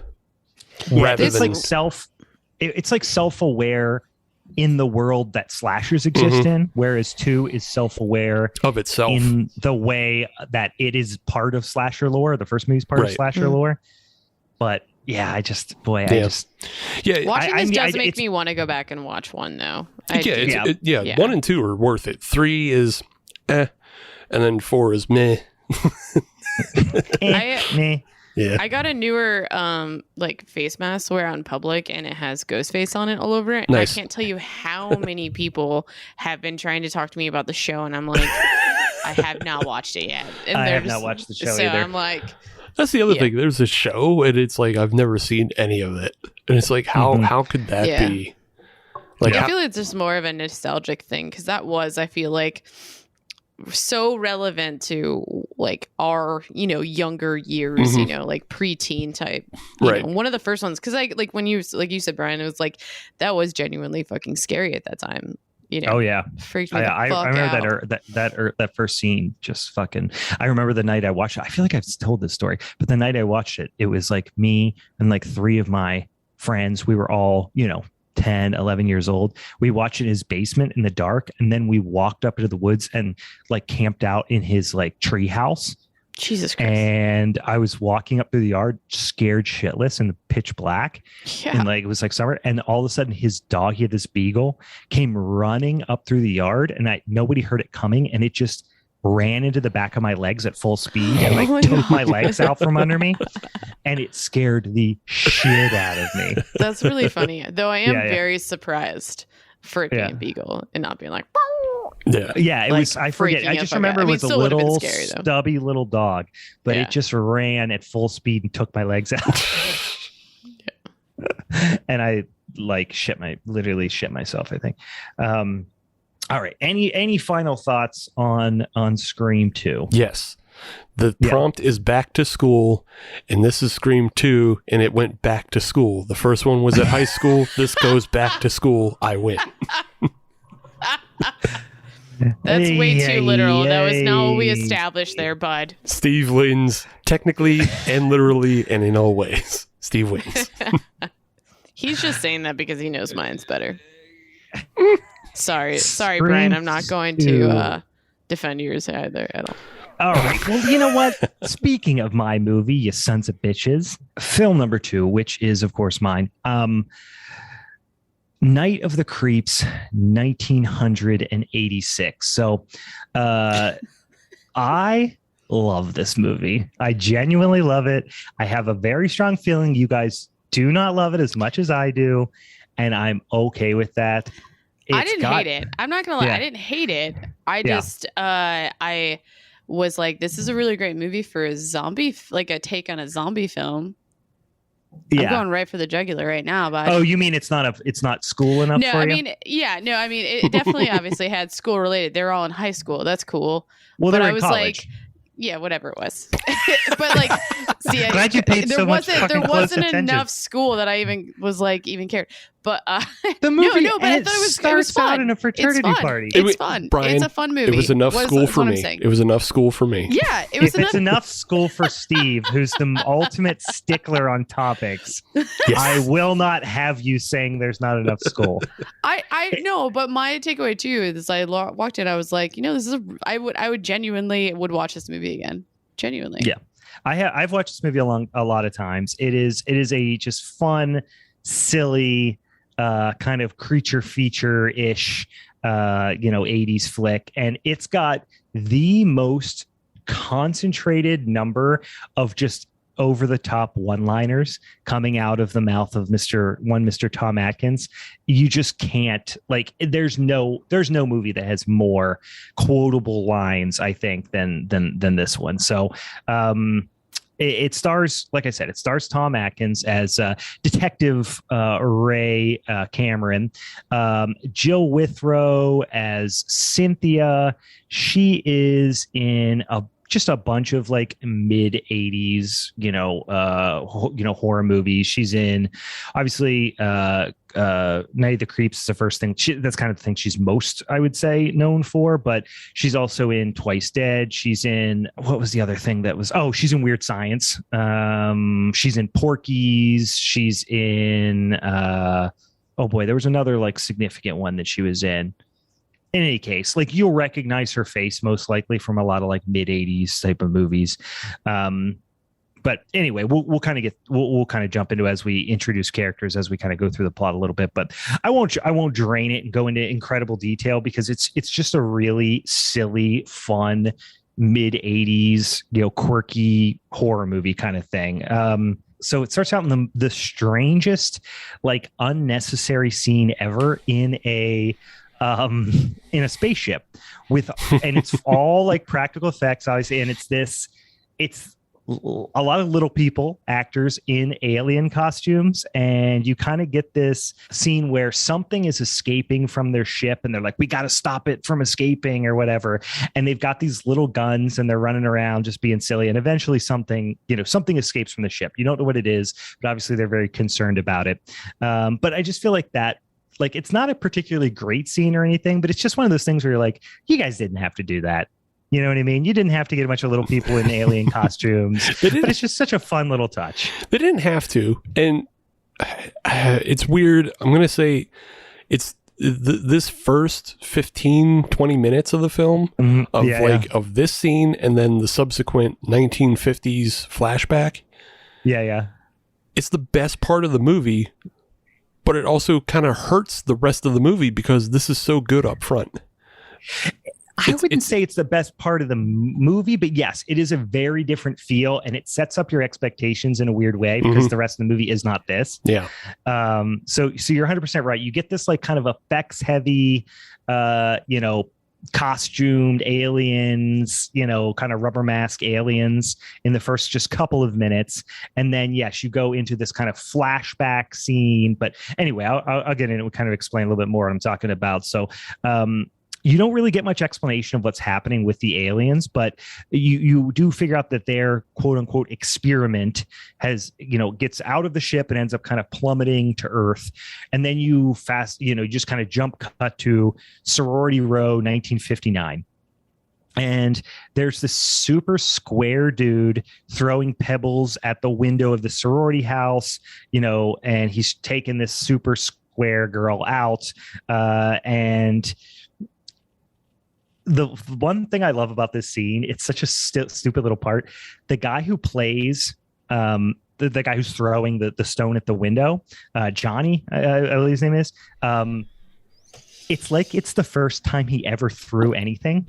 Yeah, like he really is like he stood there for a while going, "How do I throw? How do I throw?" before he throws it. It's just the strangest, most unnatural thing of all time. It's great though, and I think it also just, again, this is all camp and silliness. I don't know if you notice it in the film, but there's multiple references to Plan 9 from outer space. Yeah, in the film, and so I feel like because this is occurring in 1959 and they literally reference it, like this is meant to be a campy Ed Wood film that we're watching in this beginning. So yeah, it makes sense. This dude doesn't know how to throw because people don't know how to act. Yeah, it is it's kind of got that kind of film noir type of. It is not a classic 80s, slasher type movie or a Night of the Comets type of film. It is almost like a weird, I don't say overuse the word meta, but it's almost like this meta kind of almost period piece type of thing, because Tom Atkins plays this very tragic, depressed, film noir detective almost in 1986.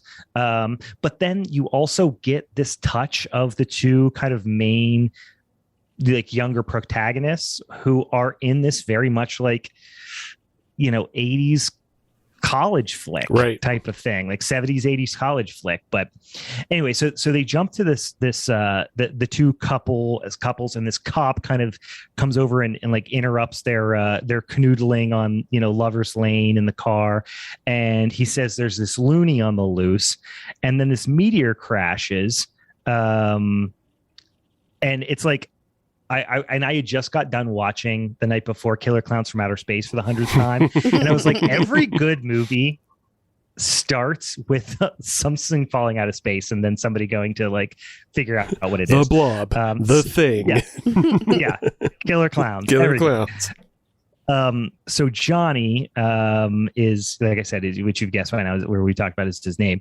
He heads into the woods with a flashlight to search for this meteor, and his lady friend is left there in the car on the side of the road. And again, you get this very tongue-in-cheek thing where she hears the news bulletin about this escaped psychopath, and the things that she's saying, they're saying on the radio, on the bulletin, she's seeing in real life. They're like, along I-95, and she looks up and there's a sign for I-95 just outside of whatever town, and then the thing says 3 miles to whatever town. It's hilariously stupid though, because she goes to that college, she knows where she is. Yeah. You would think so, right? Yeah. But it's very tongue in cheek. It's very, like I said, it's very kind of self-aware, I think, in that way. But she starts to get really scared. And I like the, I don't know if you heard this, because I think it's ADR, but she goes, he's out in the woods searching, and she's getting really scared in the car. And she keeps going, Johnny, where are you? And at one point she goes, Johnny, come back to the car. I'm getting cold. I'll even let you fun of my breath. Yeah.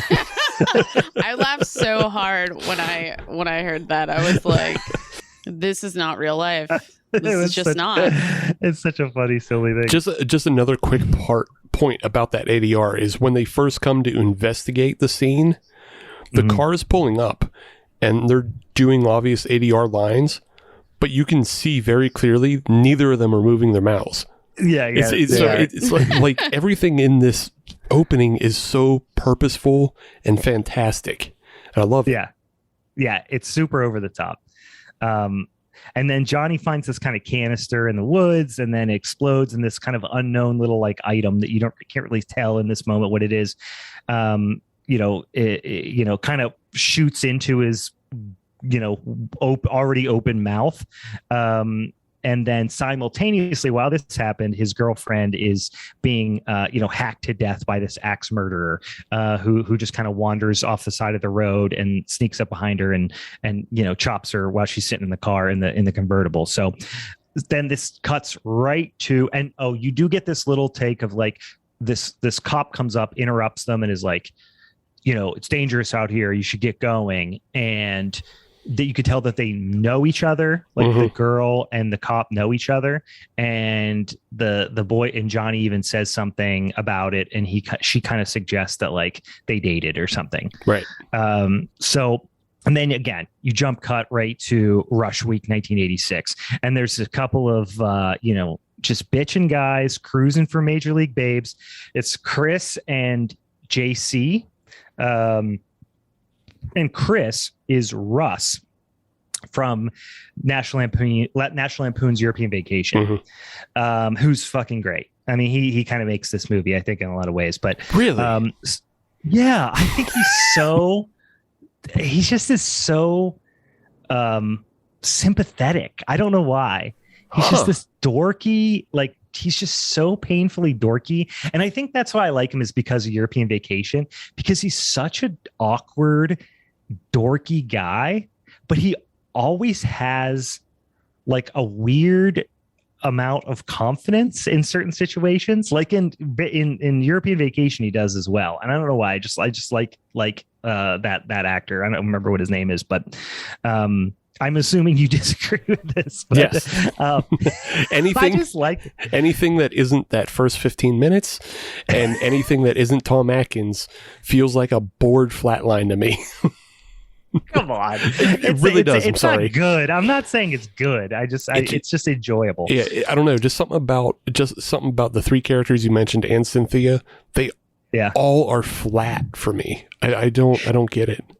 Yeah, Cynthia's pretty bad, but JC's not. He's got a ton of like personality. He's not. He has a ton of personality, and he has like a terribly heart-wrenching thing at the end. But like, like everything involving like just the college kids. Because I mean, obviously, if the first three up front, then all of their friends around them, they're also flat as hell too. And it's like, I don't know if that's on purpose or not, but it doesn't work for me. It's weird. They're definitely not over the top. But yeah, I don't know. It's kind of that like, mid 80s, late 80s, like everyone's a little too cool for school kind of thing. You know what I mean? But so Chris gets kind of hit with Cupid's arrow when they walk into this fraternity party and follows this girl into the fraternity party that he's like, oh my gosh, who's that? I'm like, in love with her or whatever. And you get so many good quality product placements in this movie too. Like there's so many good, there's like a couple good Pepsi ones. There's a few. Meg, you started the episode talking about Brian's beefcake cutout. There's a beer lady cutout in the back of one of the frat house scenes. Yeah. There's a lot of product placement in this movie. And you get to know who this person is. So you quickly realize like everyone in this movie, their names are references to horror directors. Like Cynthia is Cynthia Cronenberg, which you find out now, and then there's several that we get to here in a minute. But they decide that they want to rush. So he doesn't want to talk to her. Chris doesn't want to talk. I'm sorry. Yeah, Chris doesn't want to talk to her. JC, which is his friend, and they're like freshmen, roommates, and it seems that I think they were friends before that. They seem to be like friends, best friends from high school kind of thing.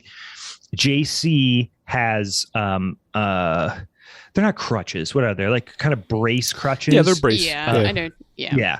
Braces that helps him to walk. So he's got some sort of disability in that way. They never specify what it is, but he needs these braces, these kind of crutch brace things to walk.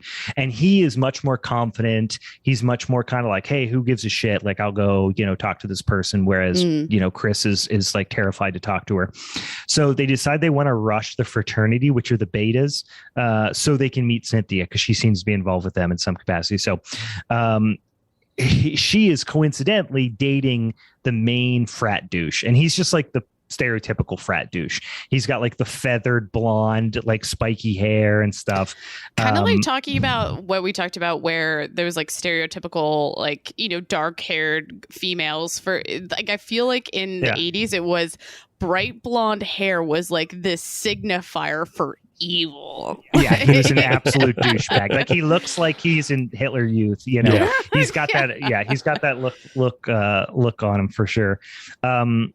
So they task them with this thing. They're going to do this thing to, get into the fraternity. We'll consider you if you do this thing. And what it is they task them with sneaking into to a morgue.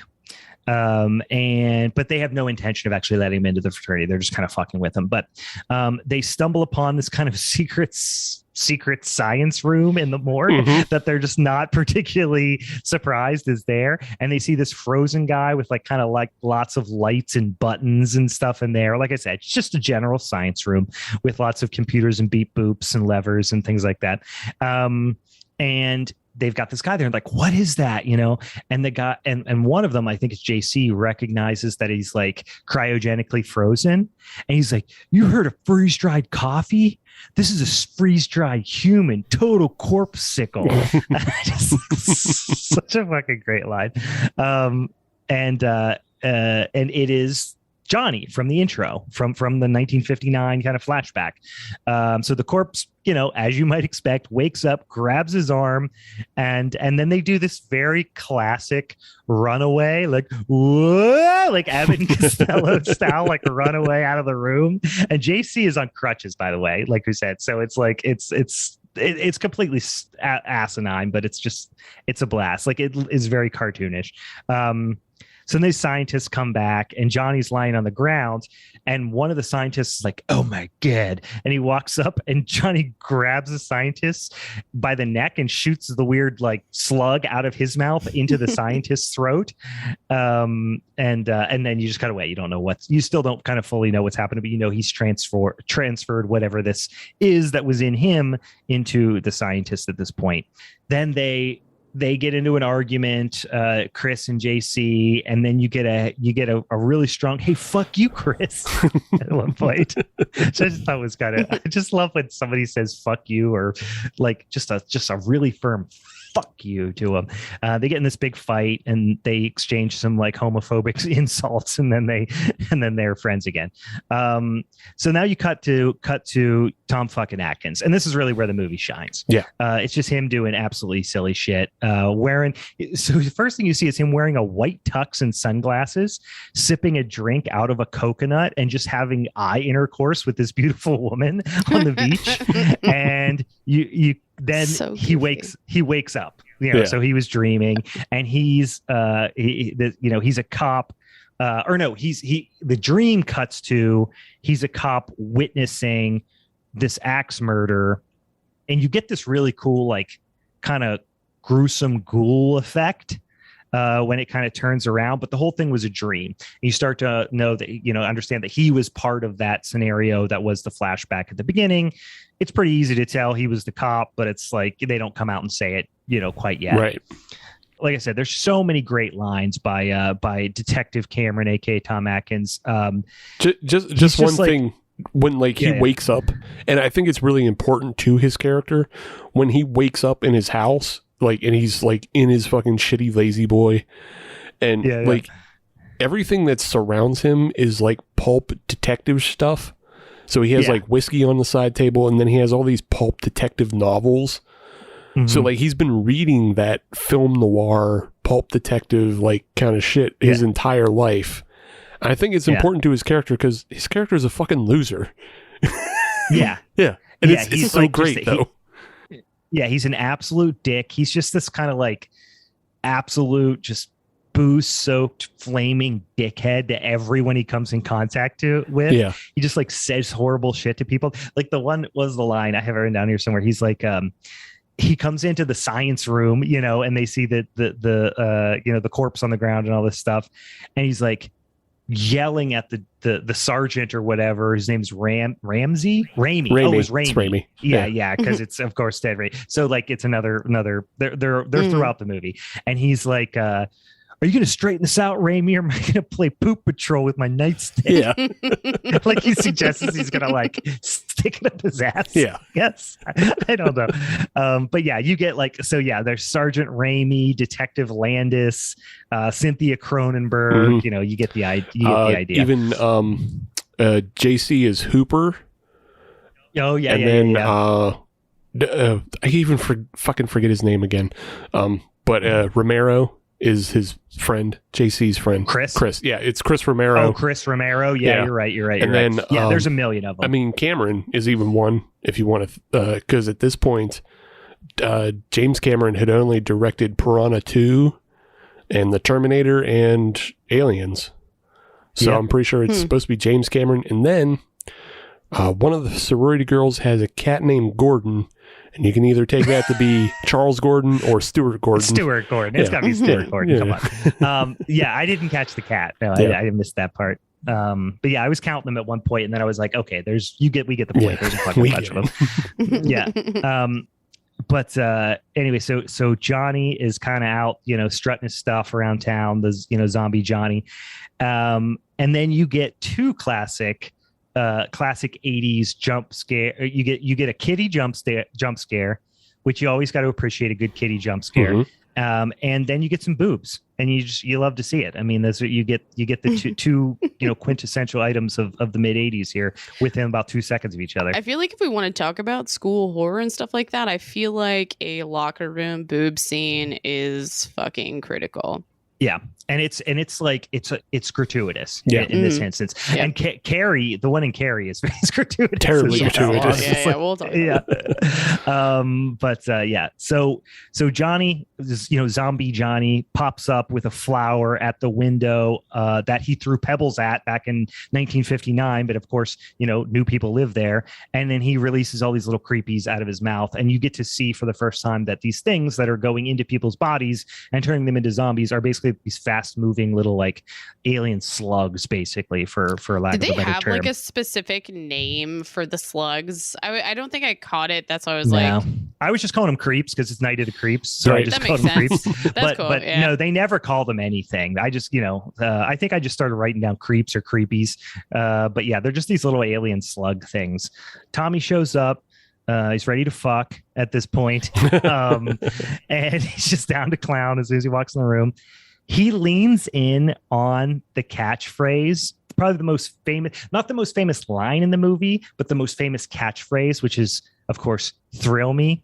I did not remember how many times he says it. It's a lot. He says it a lot, but it also borderline overuses it. Well, but it also, again, it plays to that character that he's just a fucking loser who's playing what he thinks a detective should be. Like, I think you're right. It's like, oh, I should be this booze bag with a cool catchphrase. My catchphrase is "thrill me." Yeah, he's using it every chance. When he's not ripping cigs and having flashbacks, he's saying "thrill me." Like, that's his move. Yeah.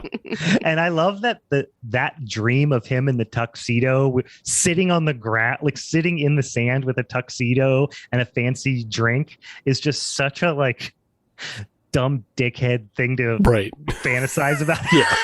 Like, that's what somebody from a small town thinks is amazing. He thinks it's like, what if I had a white tuxedo on and charmed the pan and sick wraparound shades? And I was just like, just seducing all the ladies on the beach. Not even seducing, you just seize the one. Just ogles them. What if I saw a hot lady while I was dressed nice? That would be so sick. Be so sick. What if I fucking saw a hot chick when I was wearing a fucking tux? It'd be sick. It'd be sick. It'd be fucking sick as fuck. He does. So they find this corpse outside. It's the corpse of Johnny, and his face. They think that an axe. Somebody has axed him in the face because his head is just kind of split open. Little do they know that it's because the critters, the creepies, when they get into your head, they like kind of lay eggs and like nest in your head and use your body, to kind of walk around with, and then they eventually all explode out of your head. But Brad, who is, if you didn't already realize that the dickhead Nazi youth frat guy. His name's Brad. I assume you just guessed that. But Brad is like doing this Brad stuff. And Cynthia kind of I love when she rolls the bird up on him, like in slow motion. She does the old crank the bird up on him. Fuck yeah, she does. I love that scene too, because there's a whole crowd around them, and it's only one girl that's right behind her starts clapping. But there's a soundtrack for a whole group clapping, but it's only just one girl. Like only one person's like, hell yeah, you fucking got his ass. It's fucking great. Yeah. Well, guys, I just had a thought. Yeah. Fucking Faculty ripped this movie off for sure. 100%. So did every other movie ever. I didn't realize that until like after watching it, but yeah, holy shit.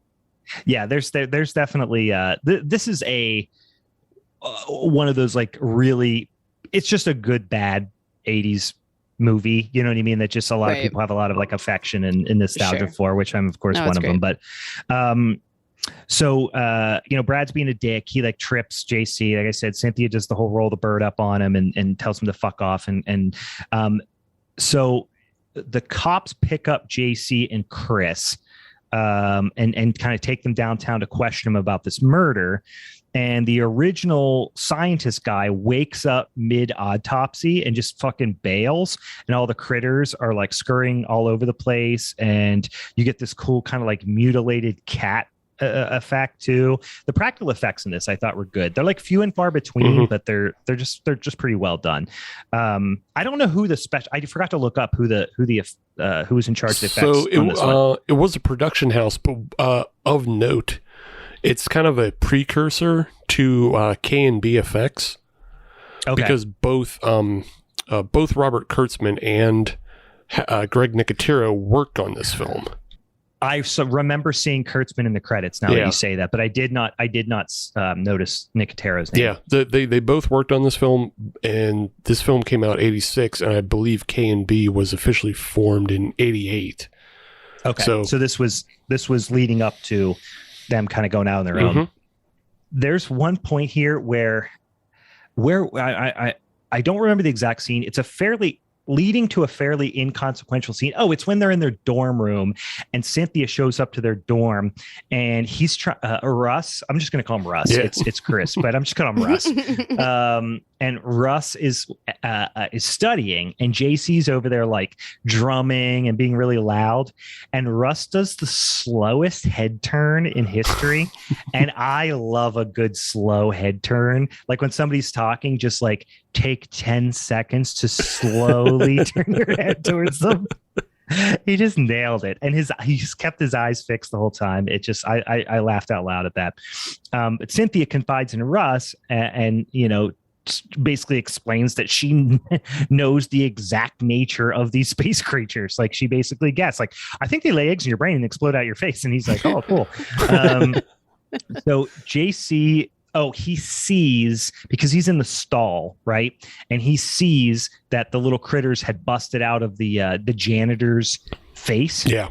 And then he figures out that you can kill them with fire, because he sets a pack of matches on the ground and one of them runs right to it and burns up. But I like in this scene when they're all running around the bathroom like crazy, they reminded me of, do you guys remember at like the mall, you'd walk outside KB Toys and they'd have like the little demo toys like out and out, and there's like this little like ferret things that rolled around on the balls with that's what the balls with the foxtails that just bounced off the walls and shit. Yeah. That's what they reminded me of, just bouncing around this bathroom and shit. And I feel like this movie would have been more hilarious if they actually tried to use like salt pellet guns or something like that to kill these little guys, because then they could have made like the deaths like really dramatic. You we probably would have heard a noise like every one of them dies like Jada Pinkett Smith. It's just like yeah. It would have humanized them a little bit. I mean, it would have made it more interesting, and you could have made it goofier as well. Just because, like there's so many things that like make this movie almost a parody, but it's not a parody. But if you're making an alien from outer space movie and you want to make it funny, then you make not fire, not water. You make it something like weird and mundane, like jelly, or salt, like Miak. Yeah, like Miak from Ernest Scared Stupid. Yeah. No, I agree. It could have been some. They wanted an excuse to use the flamethrower later on. I think is probably the reality. Yeah. But everyone needs an excuse to use a flamethrower, though. Yeah, but it could have been a super soaker full of jelly. Which would have been more realistic. We're really stuck on this jelly super soaker thing. I just want a sandwich. I'm hungry. So they figure out that they can kind of burn them up. So at this point, he runs into Tom Atkins, who takes him back to his place, creepily enough, back to his weird, sad bachelor pad, and feeds him booze and explains the story of how when he's a young cop, in the opening scene, and the girl who died was his high school sweetheart, and how he murdered the guy and disposed of the body that killed him. And I'm like, you just met this kid. You basically accosted him, take him back to your creepy apartment, and then confessed murder to him. It's like it's a completely asinine scene, but he doesn't clearly understand how to be a murderer. No. Yeah. Russ even asks him, he's like, why? And he's like, yeah. I wish I knew, kid. It's just more of that. This is what I think a loser detective does. Yeah. This is what this is like what a noir shitbag detective would just confess to a random kid, high school kid. But my darkest secret is now yours. Yeah, exactly. So now he figures out that like the sorority house, where the sorority house is now, where the house mother's cottage is behind the sorority house, is where he buried the body of the killer that he killed. The killer that killed his girlfriend from high school. He buried that murderer's body. And he starts calling Chris, aka Russ, Spanky at this point, which I do very much appreciate. And he, basically these things kind of resurrect the dead, really. I mean, they'll jump into living people's mind, take them over, but they can also kind of use dead bodies as a vessel. So he's kind of like going to check on it, and he kind of sees where it happens. He goes to the sorority house. This is after, he has seen that is where it exists, right? That's where the body exists. So, but I just want to take this moment to call out the fact that no one rips heaters like Tom Atkins. I could just watch a movie of Tom Atkins standing there with like a stony look on his face, just smoke a full pack of cigarettes, and I would watch it. Jim Jarmusch really dropped the ball in not having Tom Atkins just in the background of coffee and cigarettes, always ripping smokes. Yeah. Just sitting there looking mean, just one hit, just smoking it to the filter, stubbing out butts and lighting another. Yeah, lighting the new one off the old one. It's just he just makes smoking so cool. And at this point, it's the guy who stabs we'll talk about here in a second, but you get the gratuitous sorority house shower montage at this point. You kind of know that JC kind of got at this point, but you don't know for sure. You kind of think he probably survived, but then you haven't seen him in a minute. Yeah, you haven't seen him. You don't know where he's going to pop up. But then Chris goes back to their dorm room, and JC had left a tape explaining that he had been turned into a zombie and that fire kills them. And it tugs at the heartstrings a little bit, because he knows what's happening. And he's like, I think I'm dead, and it's a recording. And then he talks about how he's dead, and he's obviously very like not chill about being dead, but he's also like, he walked for the first time on his own. So he's kind of psyched about that. It's real. It is.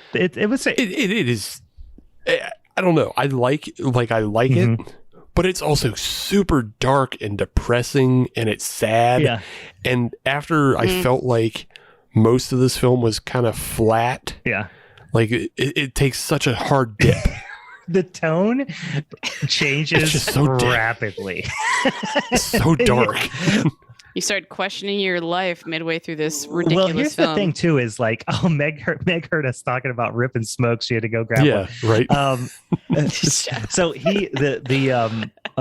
the weirdest thing about, well, not weird, I guess, if you're thinking about it, like in the 80s, movies, TV shows, fucking cartoons, they all love to exploit people with disabilities. Like that was a real common thing in the 80s of like using that to pull on the heartstrings or like make you root for somebody or make you hate somebody. It was always because you were either had a disability or were picking on somebody or were trying to help somebody with a disability. So I guess it's not that surprising, but a lot of after school specials and Mac and Me. Yeah, exactly. Mac and Me. Yeah. So why do you gotta bring dogs into this? No, have you seen Mac and Me? Is that the one with the dogs? What's the one? Oh, it's Marley and Me. Wow. Oh, I was like, Mac and Me. I was like, damn it. I can't think of two more different movies than Mac and Me and Marley and Me. I definitely have not seen Mac and Me. I don't even know what you're talking about. I want you to go watch Mac and Me, and then you will laugh at how not what you thought it is. I'm probably going to be happy Mac that it and wasn't. Me is a McDonald's funded E.T. ripoff. Let's just like, yeah. It's fantastic. Oh God. We need to cover, even though it's not horror, we need to cover it at some point. But hey, whoever wins, that should just be our revenge film. That is a revenge film. I agree. Mutually deciding. I'm not going to win this episode. I already know that, but I will agree to watch Mac and Me. It's fucking hilarious. So Russ goes looking for JC kind of in the boiler room, and he finds his body and kind of explains the whole deal to Tom Atkins, who was about to kill himself. Again, it's very dark. He calls him on the phone and he's like, all right, I'll be there. But he was just about to kill himself. Yeah. Like he shut as a loser cop should. Yeah, he shut the oven off. He was just about to put his head in the oven. And he had the door all taped up with duct tape. So poetic. Which again is such a I think that's what a pulp detective in the 40s would do, is stick your head in the oven. And 50s, yeah. Like right after the boys coming back from the war. Like that's how you'd kill yourself, by putting your head in the oven. Yeah. So it's got dark. Yeah, it does. There's some really weird but so Russ, it kind of explains the whole thing to him. The dog, maybe my favorite scene is when the dog, this just random dog, barfs one of the little critters into the Bradster's mouth. He's like, oh, that's such a good one.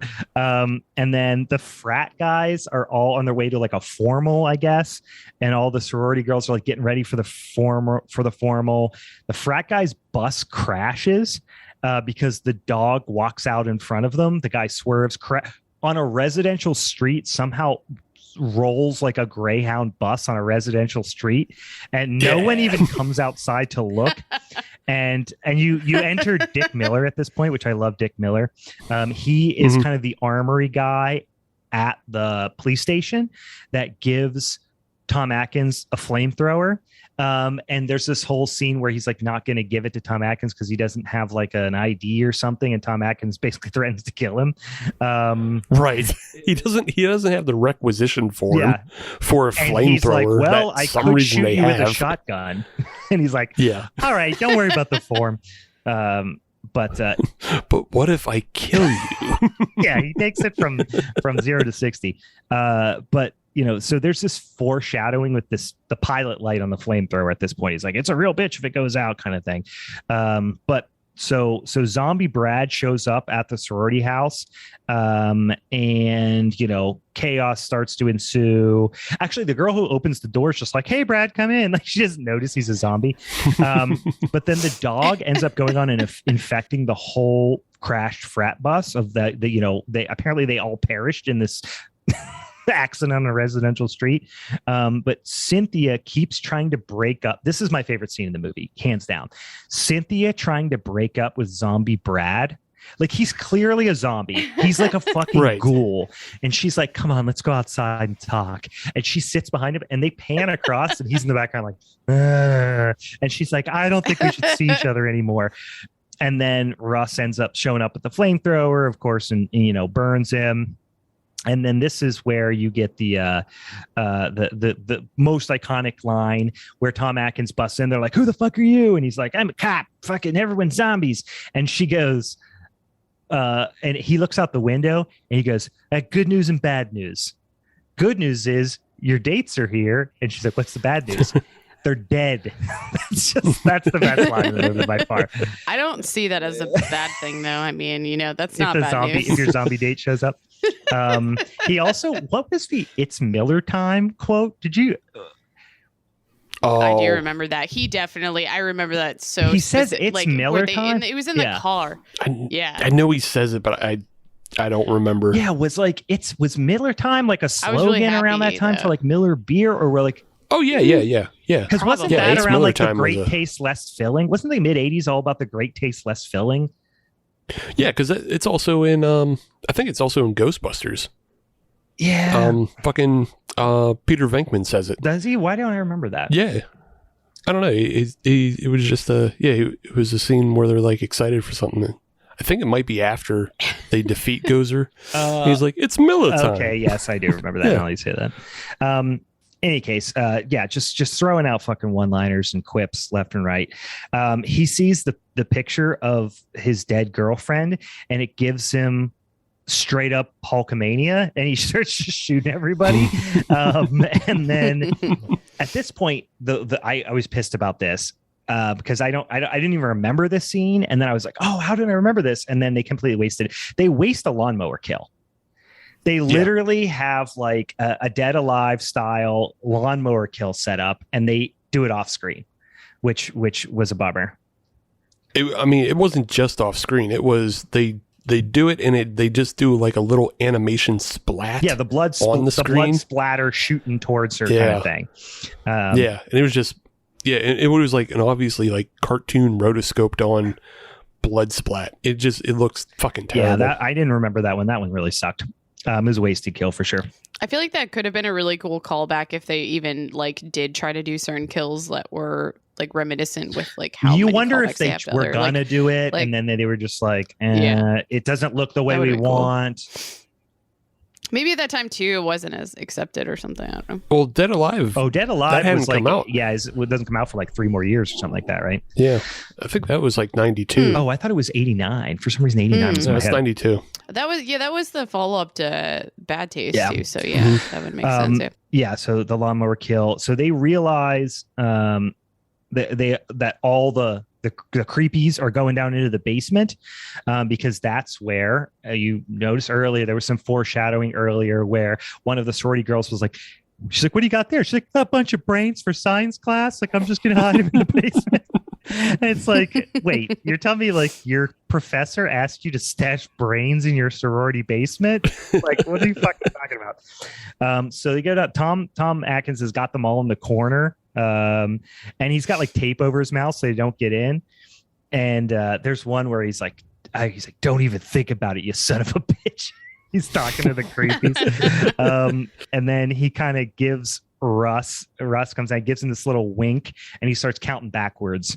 And Russ, delivers the line as Tommy sacrifices himself to kill all the aliens, kind of Independence Day style. So Russ and Cynthia, smooching as the final kind of the explosion happens and the fire department showing up, and then they didn't have to do this, but I really appreciate it. It's Tom Atkins' charred corpse walking down the street, ripping a cig, and then he just collapses, and several of the little creepies pop out of his head and run into a cemetery. And then you see the spacecraft. You get the spacecraft from the beginning, comes back, and it's still hovering over the cemetery, kind of hunting for the little creeps. And yeah, that's it. That's the credits. Yeah. It's a great setup for a sequel if there was one, but yeah. Mm-hmm. I was a little surprised. Yeah, like I said, this is not a good movie, but I fucking love it. Yeah, I feel like it takes on certain things. Like when I talked about in the beginning, I'm like, yeah, it's pretty good for a zombie movie. But I was also in the same moment when I was watching it, thinking, I'm like, this would also be, we could have like had this in an Alien episode. Yeah, it's almost too, a body snatchers ish type of thing too. Like, but they're not hiding necessarily. But yeah, it is definitely I don't even know if I would say a spoof or necessarily a pure parody, but it is definitely a take on like a 50s sci-fi film noir type of thing. Yeah, that's kind of like my biggest problem with the film is that it constantly is just riding the line and it doesn't commit to being full parody. No. Because there's again that opening 15 minutes and then Tom Atkins character and then naming all of the characters after horror movie directors. Like there's all these things happening, but like it never just fully crosses over. There's also that one really great gag of the scientist who gets up from the morgue and is walking out. He's buck naked and he's covered in blood, passes a security guard, and the security guard is like, nope, see you tomorrow.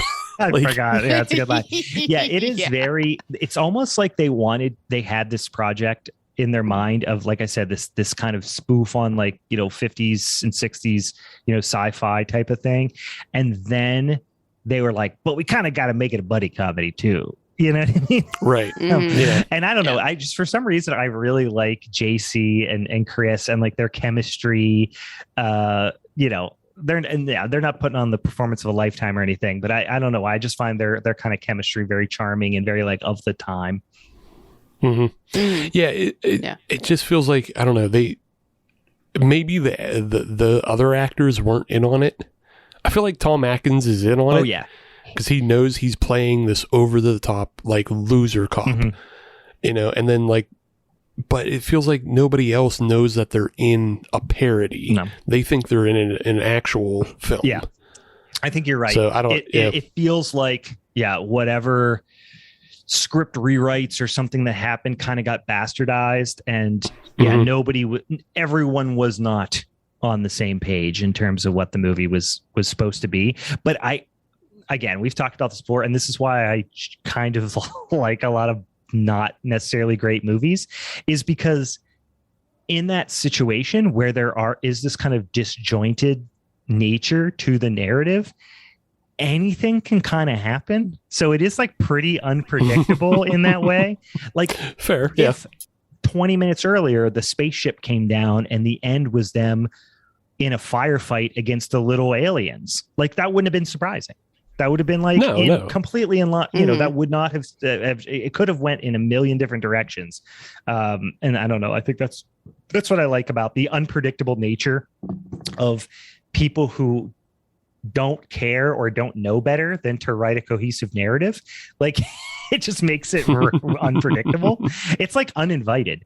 Anything could happen in that movie. You wouldn't be surprised. Anything could happen. So.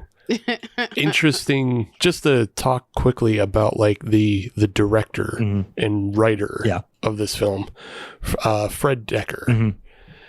Interesting kind of career he's had, because he wrote and directed Night of the Creeps. He wrote and directed the Monster Squad. I forgot to mention that at the top of the show. The Monster Squad, I think it hits everything that it wants to be. I think Monster Squad is probably his most effective film. Yeah. Because his least effective film is RoboCop 3. We've talked about how I kind of like RoboCop 3, but again. RoboCop 3 is terrible. He also has writing credits for House and House 2. I saw that. Yeah. Which is funny because House 2 is referenced in Scream 2 as one of the terrible sequels. Yeah. So. Well, doesn't he? One of them's like, all sequels are always worse. And he's like, what about House 2? And he's like, boo, they're like, fuck you. Yeah. Come on. Yeah. But yeah, it's just interesting. And then like his career like disappears after the 90s, after RoboCop 3, really. He ruined his career. Yeah. He also has a writing credit, but he has a writing credit on the 2018 Predator remake too. Right, which is what I was going to bring up. Is apparently he has some sort of friendship with Shane Black, who was the director, and he was in the original Predator and wrote Lethal Weapon and has has his own career. But I guess Shane Black is somewhere in the background of this film. Yeah.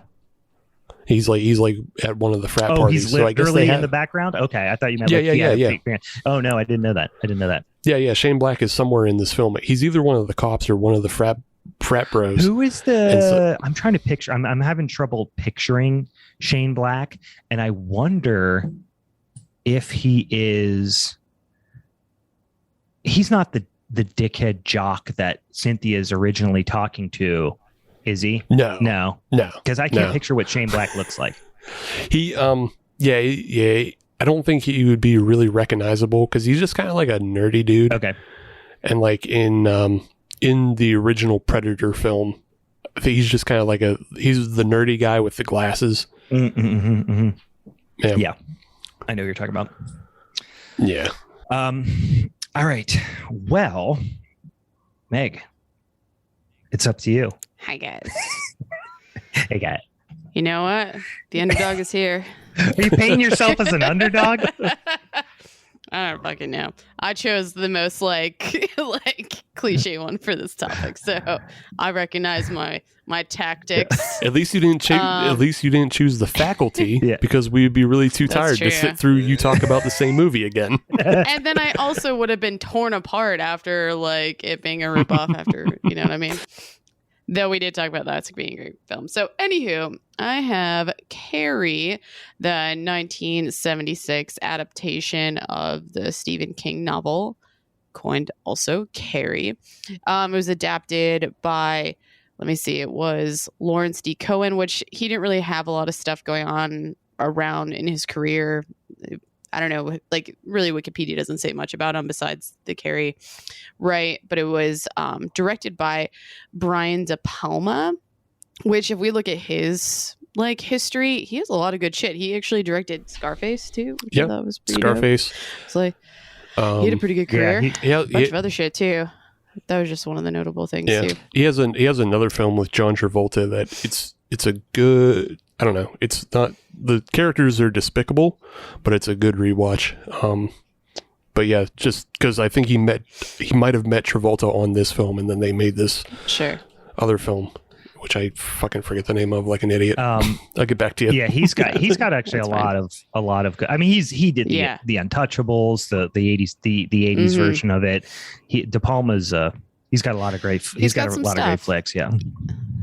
Totally. And I mean, what I think I love about the adaptation and obviously the story is that I feel like it hits a lot of like we're hitting revenge meets psychological horror meets, I'm just going to call it rampage mode horror, which yes, I'm going to make that thing up right now, all set in a high school. And so we have Carrie White played by Sissy Spacek, which I also didn't realize who her daughters were, but like I have an early memory of the Babysitters Club when I was a fucking child and both of her daughters were on that. I was like, oh shit, that's awesome. Which I think she does an amazing job in this film as basically this very withdrawn, sensitive, awkward fucking teen who has no friends. And we open up basically to really getting a hint at that with the volleyball game and then going into the locker room. Can we talk about the overreaction of the volleyball game though? Like me as an overreaction, just like in general, them getting so upset. They were acted like so somebody upset. had money on this fucking volleyball game, and then she missed it. Maybe they did, and she ruined everything. Shit. Just come up. You know what? They had chocolate milks on the game, Brian. It was such an overreaction. They just eat shit. But I feel like what this movie does in like I don't even know how to describe it, way of like talking about the human experience for girls in high school. You know, like I felt a lot in even rewatching it now as an adult. I'm like, God, this is so fucking triggering in how evil girls are. You know, like fucking evil. Yeah, you felt terrible for her the whole time. Yeah. I'm like, I played sports in high school, so I wasn't like a super like, I don't know, loser. So I wasn't but a at the same fucking time, loser. I wasn't super. I played sports, which means I wasn't popular. I was, you know, so this movie was great. I mean, I feel like it was a good rewatch, and I'm glad I chose it. Have you ever seen a locker room full of people that were so thrilled to be nude? I made a note about that too. I was like, I have never even in my entire life, all of us are every locker room scenario is like, don't make eye contact, just get dressed, go shower, you know, whatever, and like get the fuck out of there. They're having fun. Let alone walking around naked the entire time. And not just maybe top, the 70s were different. Ass naked. Yeah. Oh yeah, no, top to bottom for sure. There's a lot of Merkin work in this scene. Merkin work. That's what we still haven't started the band. Merkin work. Mm-hmm. Yeah. We got to get a t-shirt before we can start a band. That's true. T-shirt first, then the band, then we grow the sick pubes. Steve, make that happen. It's got to be up on our What a Shopify or whatever. So Carrie's like, we've eventually get to Carrie taking a shower, and she realizes she has her period for the first time, and she's like, oh my God, I'm fucking dying. She didn't know what was happening. Again, she didn't fucking understand. Yeah. I mean, it's a terrifying time.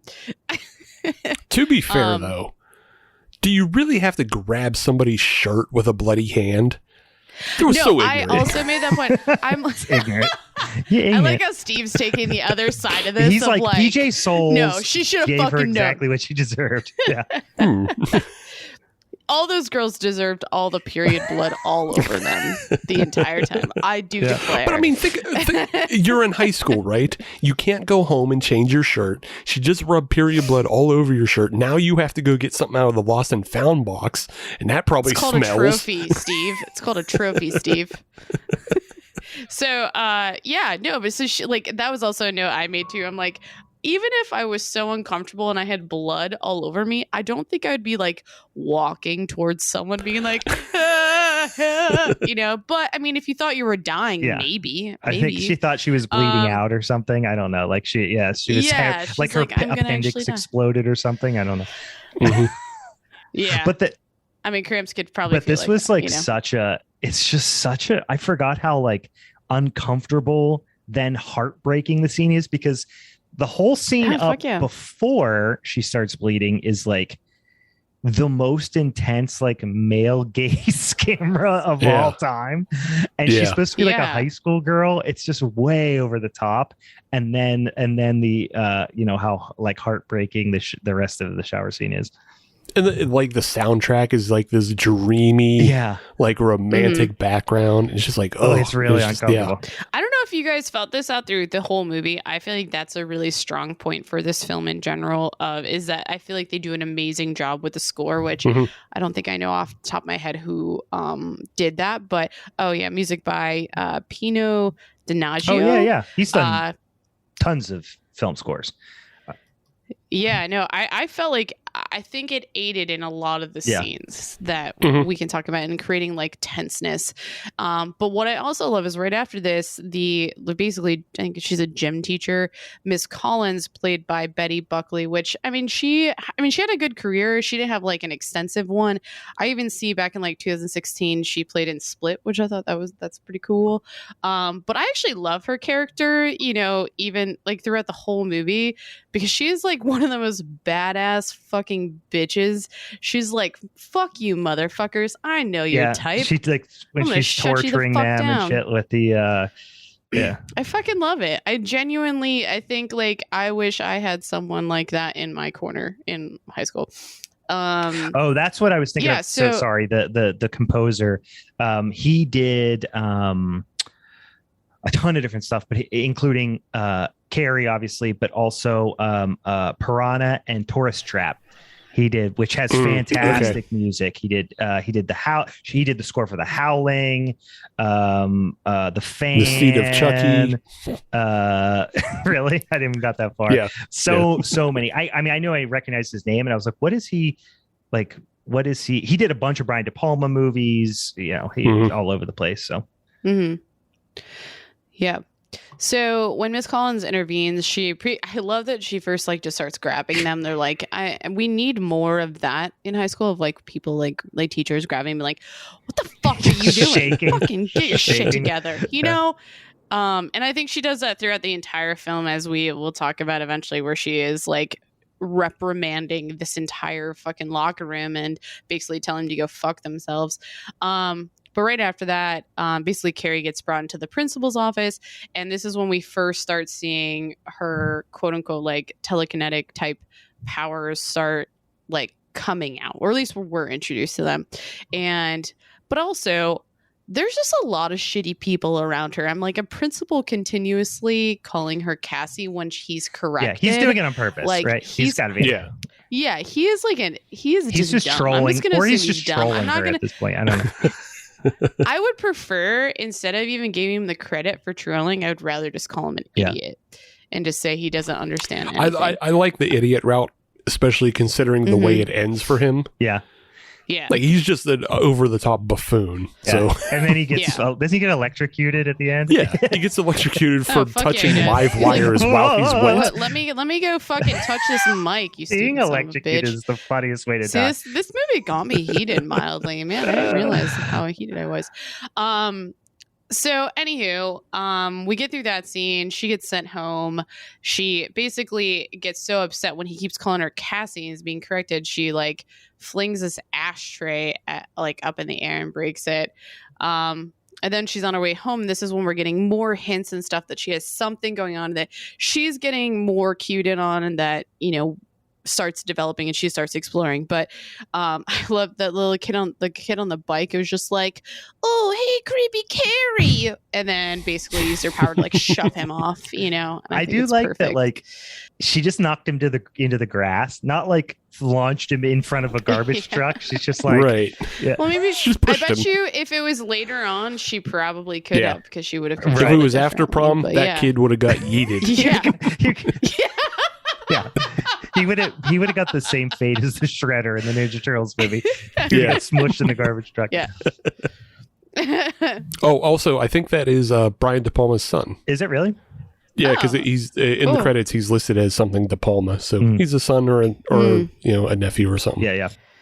Noted. And then we cut to a scene where we get introduced to Carrie's mother and understand how religious she really is, and how this like basically like runs her life. She goes over to it's for Jeebus.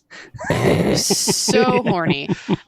It's Sue. I forget the last name. It's one of the girls. Yeah. Oh no. Sue. The one high schooler that she goes over to her Carrie house. Goes to school. Yeah. That's where she's at, and she's like, I'm here doing the Lord's work, spreading the gospel of God's salvation through Christ's blood. You know, I just if somebody like comes up to my house, starts spitting that shit, like, you're not coming in the house. Yeah, I mean, she was preaching at her hard. Yeah, and she's just like really talking about how all these young kids have sin and stuff like that. I don't know, all this stuff that I'll mock till the day I die. She was being pretty OTT about the whole thing. Yeah, she was super passive aggressive to gain entrance into the house. Yeah, because she was asking what would Jesus do, and she she you know what? Like, Jesus would passive aggressively stand outside your house. Jesus, famous for passive aggressively breaking and entering. Yeah, make you feel completely bad and then make you let you come in. So, and then I the only thing I felt like was really awkward about, even maybe it was more of the editing, was like how much things cut, and then you kind of like slowly had to piece things together. And I feel like it was more jarring now, having to look at it a little bit more analytically, like where I'm like, okay, what's going on here? So we just keep on jumping. So we're just like being introduced to things, and things slowly start developing. The pacing in this movie is really we jump great. Back to the pace. I think it's good. I do think the pacing is good. I just love, like, it just, you learn, how many minutes into the movie do you learn, or do you get the inkling that she's got like that's like less than 15, yeah, it's great. You know, like maybe 10. Yeah. I think the pacing is good, but I think my hold up only is like with the editing, and that I felt like there could have been more seamlessness with like the story development of sorts. And I mean, that's just more so me reflecting on it now. But yeah, so now we get back, and Carrie's mother shows back up at the house. Carrie's already there. She quickly gets dressed and goes down, and her mother ends up getting a call to understand that she now has had her period. And all of a sudden her mother's the tone change. And this is also where the music, I think, goes really well with the scene, because we're painting like how emotional and how like even like, I don't know, how upsetting her like mother manic. is that she her just daughter goes is like becoming manic and irrational. She goes from like normal having dinner to like manic, irrational, preaching, dragging her by the hair in 5 seconds. Yeah. Absolutely. She is 110% either bipolar or manic or whatever you want to call it. She basically has this complete flip out on Carrie about basically like, you're a woman now. What? And then Carrie is freaking out. She's like, why didn't you tell me about this? And so I think we also see the mother's internal struggles with like her own life and maybe even relationship with religion, and also the past of like her getting pregnant and blah, blah, blah. So she clearly has like some sort of distance between the two, and has a lot of anger and pain regarding it, but also just thinks it's sin. So she just keeps on making her scream, Eve is weak. And I'm like, oh, yeah, God. she's like unclean. Doesn't she make her say she's blame Adam unclean here? or something too? Fault? Like, yeah, she's a lot. And then she gets and then Carrie gets locked in With the closet. creepy Jesus. So now she gets dragged by Ew. Oh my God. Get out of here. Why would they paint eyes? Like, why? I mean, if they're so religious, why would they paint eyes on her? them? Are they glowing? Were the eyes? Yeah, I thought they were glowing because I wanted to talk about this Jesus. Oh, really? I thought they just painted on it. I thought they were glowing because it made me think of like action figures from the 90s. Mm-hmm. Like Cyclops had light up eyes and you just shined a flashlight in his back and his eyes light up. That's what I thought was going on. I took it as it was one of those like little things where there was like a candle, like the candle was in, or maybe I don't know, but it was like, it was among the creepier Jesuses. You didn't want it looking anywhere near you. But I also get to think that maybe they painted them on there so it almost looks like he's always watching you. Yeah, but also like he had a perm and no beard. So it's a really upsetting Jesus. Yeah. He's like Elf on the Shelf Jesus. Like he's watching you. Like he's hanging around your house watching you. That's very great.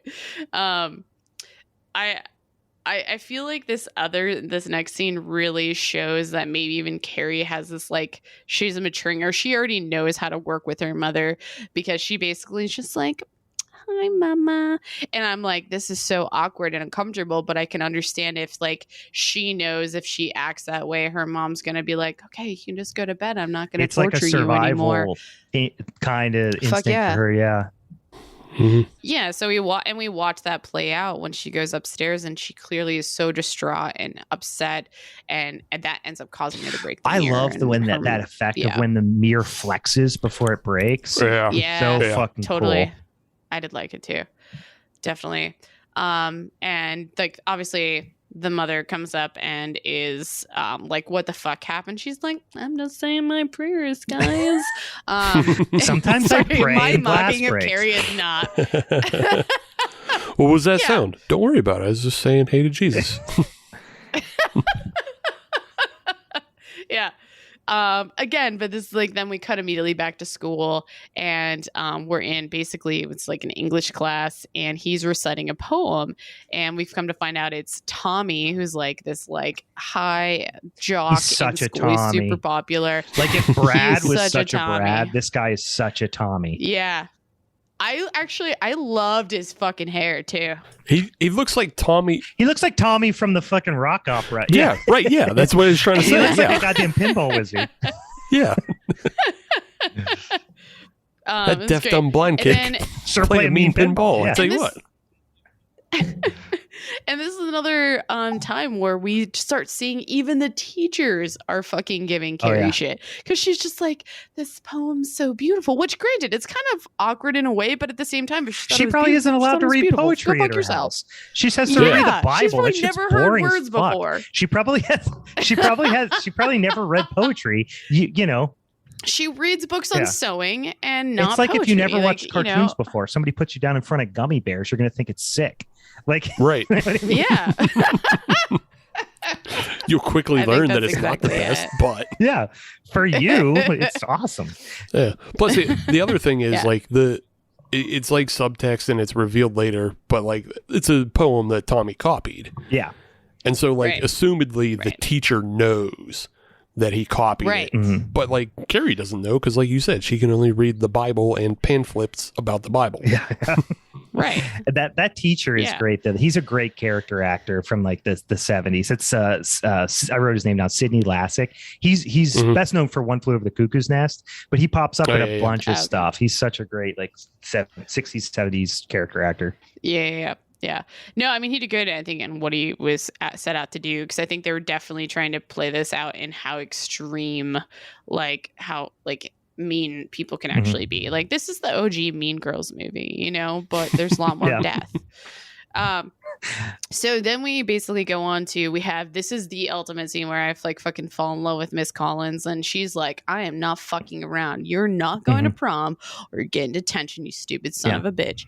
And I think this is also where we kind of have certain other plots within this movie build off with Christine, who ends up being one of the culprits with the whole pig's blood. She's like the queen bee bitch of like the mean girl crew. Yeah. I'm a little surprised there wasn't more focus. I mean, there was a lot of focus on her. Obviously, it was like her and Sue, but like I'm surprised there wasn't more development, you know, but we can go into that here as we see her more. And like she tries to corral everyone else, is like basically because maybe I'm jumping ahead, but like when they go to do the detention, Christine's like, if we all could do this together, then she can't do anything. And then everyone's like, nah, bruh. Like, you're on your own. Well, she's kind of like that. Because they know she's a fucking she's that bitch. person that's like really entitled, and she thinks that like the rules don't apply to her type of thing. And all the rest of them, even like PJ Souls and her are the two. PJ Souls is she was Linda in Halloween. Like that's definitely her most known, but she's been in a million things. She and her, those two are kind of like the ones that have no conscience whatsoever, and like the rest. Oh yeah, is she the one with the baseball hat? Yeah. Because I made a joke about her later because she wears a baseball hat. What the fuck was that all about? I never noticed that before. She's the I think it's Amanda Seyfried of Mean Girls. And then Chris would be the Regina King. I think Steve has ultimately seen Mean Girls at least 20 times, which is fine. It's a great movie. Yeah. I mean, get off my ass. It's awesome. I've seen it. I feel like I tried to make fun of you and also was like, no, it's a great movie. Yeah, it's a great movie. Love Lacey Chabert, love Tina Fey, love Tim Meadows. Yeah. Get the fuck out of here with that. Yeah, absolutely. And then we move on to Carrie is starting to she catches on that she has something going on with her and she wants to figure it out. So she goes to the library, she starts looking at books about like miracles and hidden powers, and then eventually finds books relating to telekinesis and kind of identifies that this is probably what's going on with her. And then again, this is so Sue Snell, I think, is a character that kind of surprised me because she definitely was like one of the cunty characters early on. And she tries to get her boyfriend, and she asks her boyfriend to take Carrie to prom. And so you're led on to believe that she's doing this for a malicious reason. And I think we really understand later she actually wasn't. Yeah, I mean, it's not until the end of the film that you realize that it was a good-hearted, intentional thing. Yeah, they genuinely actually wanted her to like. They felt so bad about what happened in the locker room that they wanted her to actually. Yeah, you didn't know if like Tommy fully understood that or not too. So it was it was almost like, because the whole time at the prom, I mean, you know what's happening with the pig's blood, but you don't know if it's actually going to happen or not. The first time you watch it, obviously, it's like something that's hugely in the zeitgeist now. So I don't like anybody who watches this now would be surprised by it. But like at the time, and I remember the first time I watched it, you're like, you're terrified because you're like, how is Carrie going to get embarrassed? You know what I mean? And is it going to be Tommy's mean to her? Is it going to be what's going to happen? Yeah. So it's almost like a red herring reveal or a red herring risk almost, you know what I mean? But then you ultimately realize that like they were trying to be genuinely kind in their like weird high school kid way. Yeah, I feel like they lead it on to almost like they're all in cahoots, but at the same time there's no actual like scene or connection that Sue and Christine are working together. They're definitely doing two totally separate things. But I think you're led on to believe that maybe they're all doing this negative thing. You just assume because the first scene they're both together throwing fucking tampons. Yeah. So you just assume that they work together all the time. Right. So this is then when we get introduced officially to learning a little bit more about Christine, and then get introduced to Billy, played by John Travolta, who was in Blowout. That's the movie I forgot. Blowout is the movie that Brian De Palma directed after this with Travolta in it. I found this scene to be utterly awkward, and all I wanted to do was like make fun of them after the fact, and also question why the fuck they have such a toxic relationship where it's very abusive. You know, I've never seen someone drink a beer so sloppily where they literally have it all over. Literally, it's like they handed him a can, or they threw it from the other car, and he was like, "Oh God, I need to act like I've drank out of a can before." And he just dumps it all over his fucking face. Most of the Votech kids I knew would know how to drink a beer by 15. Yeah. Or like you drank out of a can before. John Travolta gives me the creeps so bad in all aspects of this movie, everything in life. Like, he's such a fucking creep. I think he looks creepier as an older gentleman sure. now. Yeah. I don't know if he looks like way more plastic. Now he looks very strange, but he feels like he has done terrible things. Did you see that commercial where he played Santa Claus? Well, in this movie, he did in this one. Did you see that commercial from like this year or last year where he's like Santa Claus and freaking like Samuel L. Jackson and him? It's like a Capital One commercial or some shit. Oh, you know what I'm talking about? Ugh. Oh my God, it's so fucking creepy.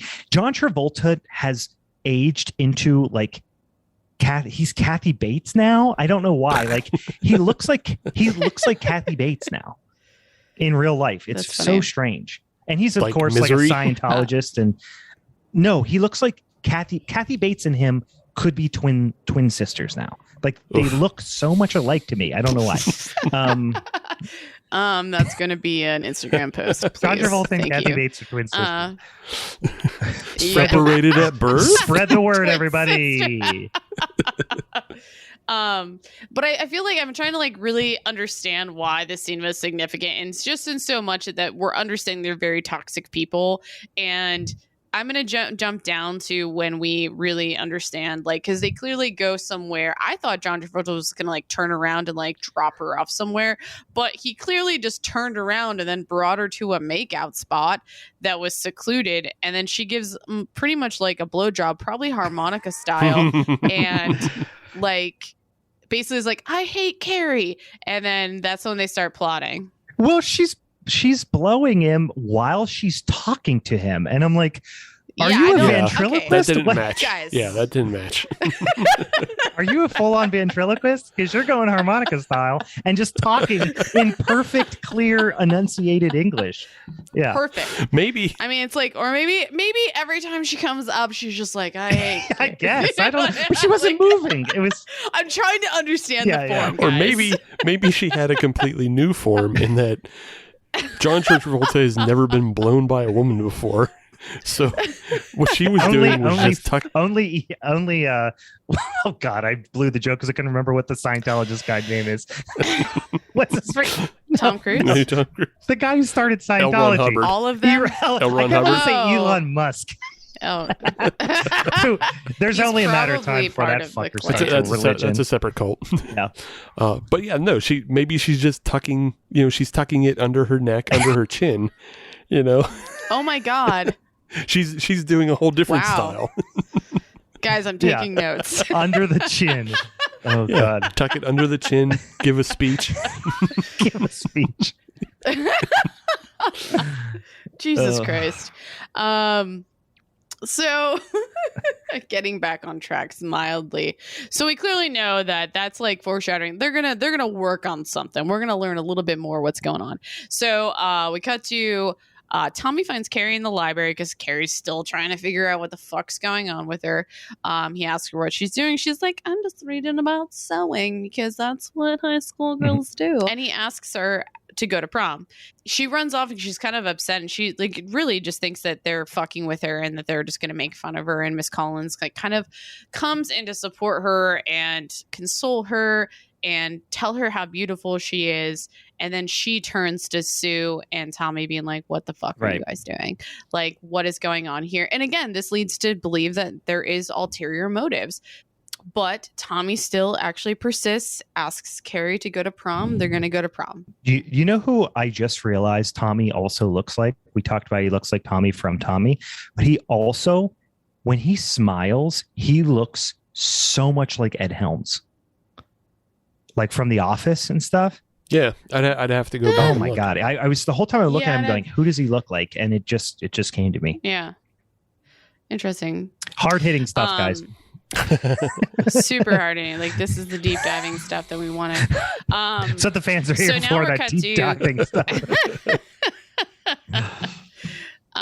We have Carrie having dinner with her mom, and you can tell at this point, like, Carrie's at least, granted, I don't think it's like super blatant, but you can tell that Carrie's gaining more confidence in what's going on with her. So she's understanding that she has this power, and she's not going to let her mom control her anymore. And she's just basically like, I'm going, Mom, and things are gonna change around here.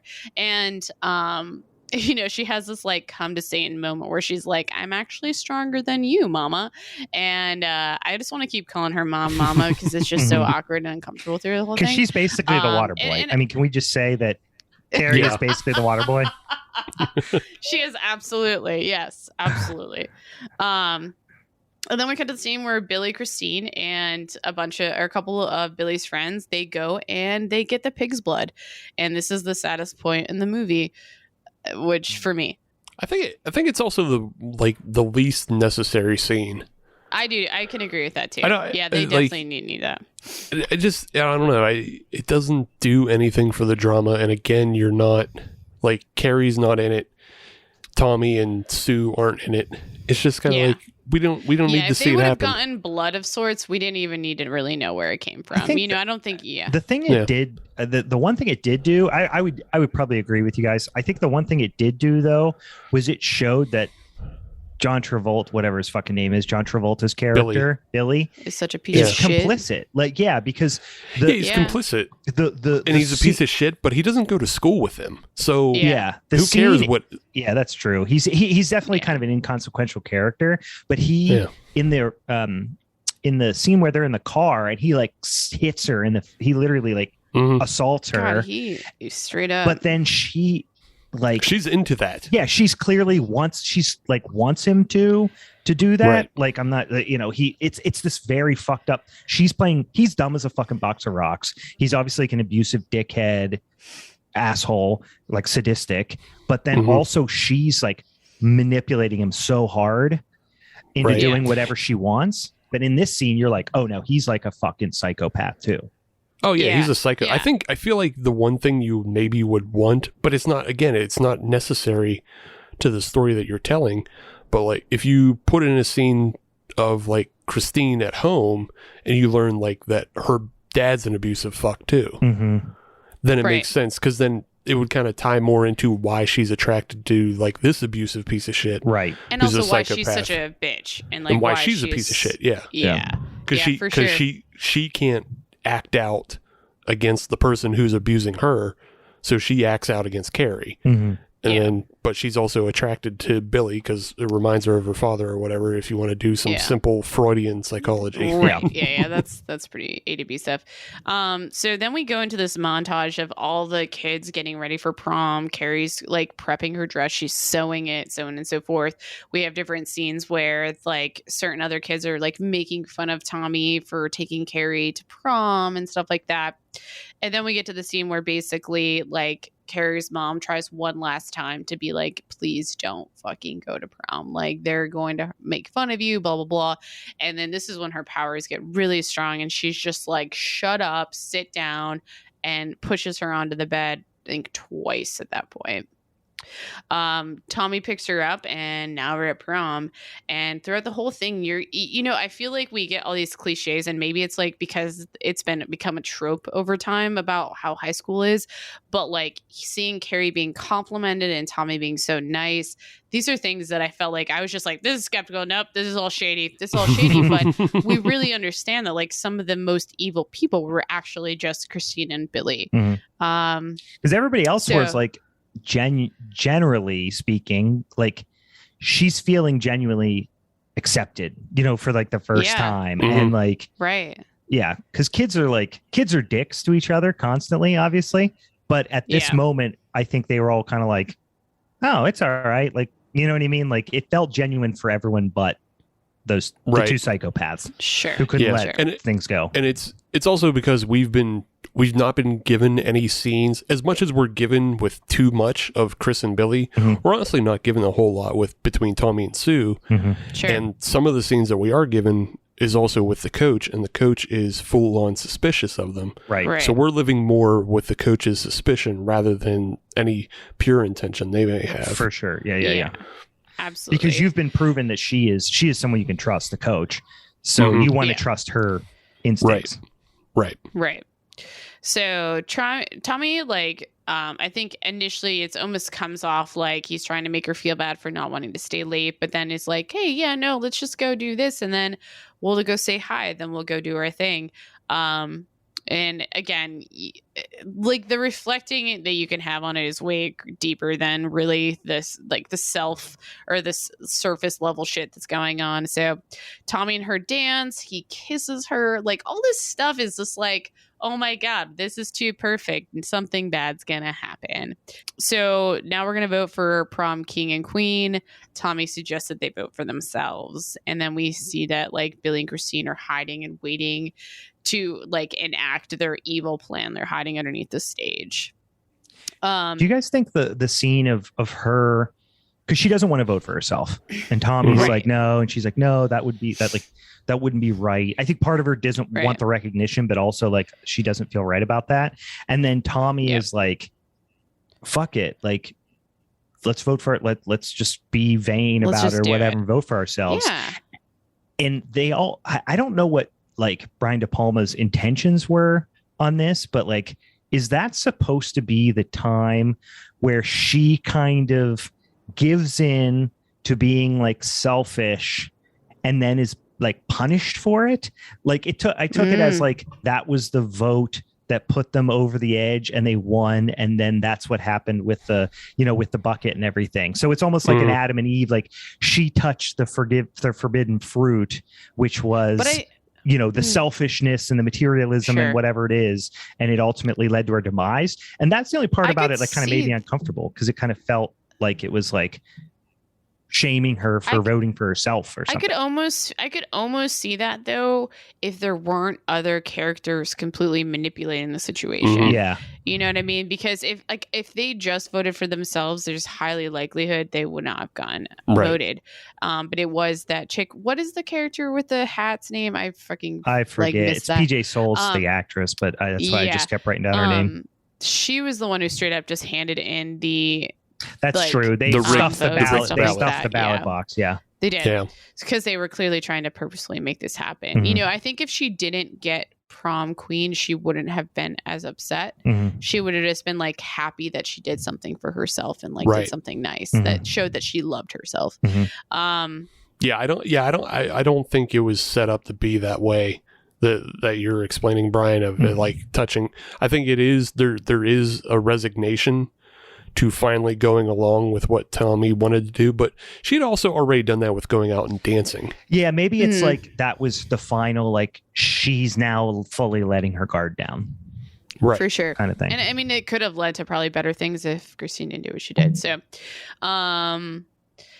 so this is when we start seeing everything come to play. So they get elected prom king and queen. We notice that Sue is actually showing up, and you're led to believe, I think, for a while there that she just wants to see something shitty happen to her.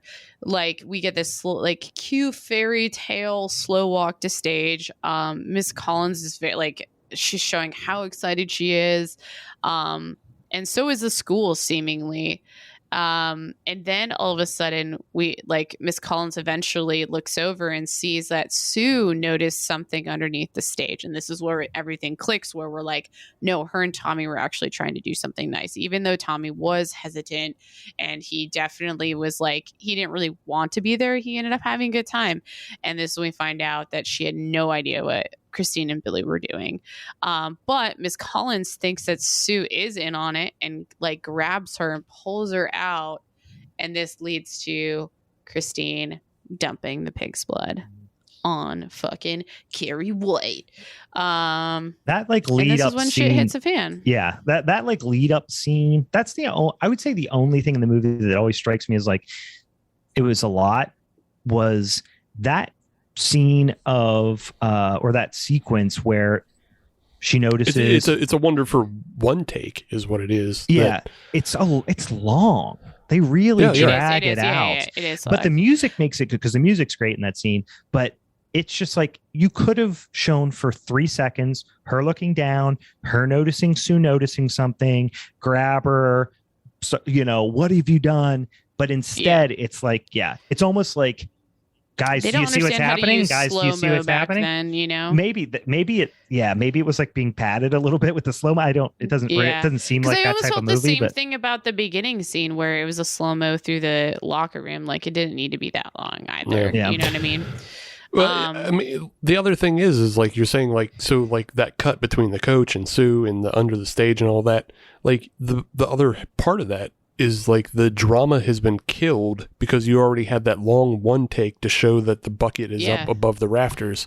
Right. And so it's like by showing that the trap is set, it's like, well, we don't care. It doesn't hold the same kind of weight. Sure. It holds weight for the gym teacher, but not necessarily for the viewer. You know what I mean? I would really be curious. I wish I was there at time and place because I'm curious how things felt then. I think we are mildly jaded by everything being paced differently now. Mm-hmm. And I think, those type of things are caught way sooner and that's taken in consideration versus then maybe it was like, a film, production type thing or, like maybe it's the only way they could do it. And maybe at that time it felt they needed that drama. Like they were slow, like, or maybe it's just Brian De Palma didn't want to give up his beautiful one take that he shot.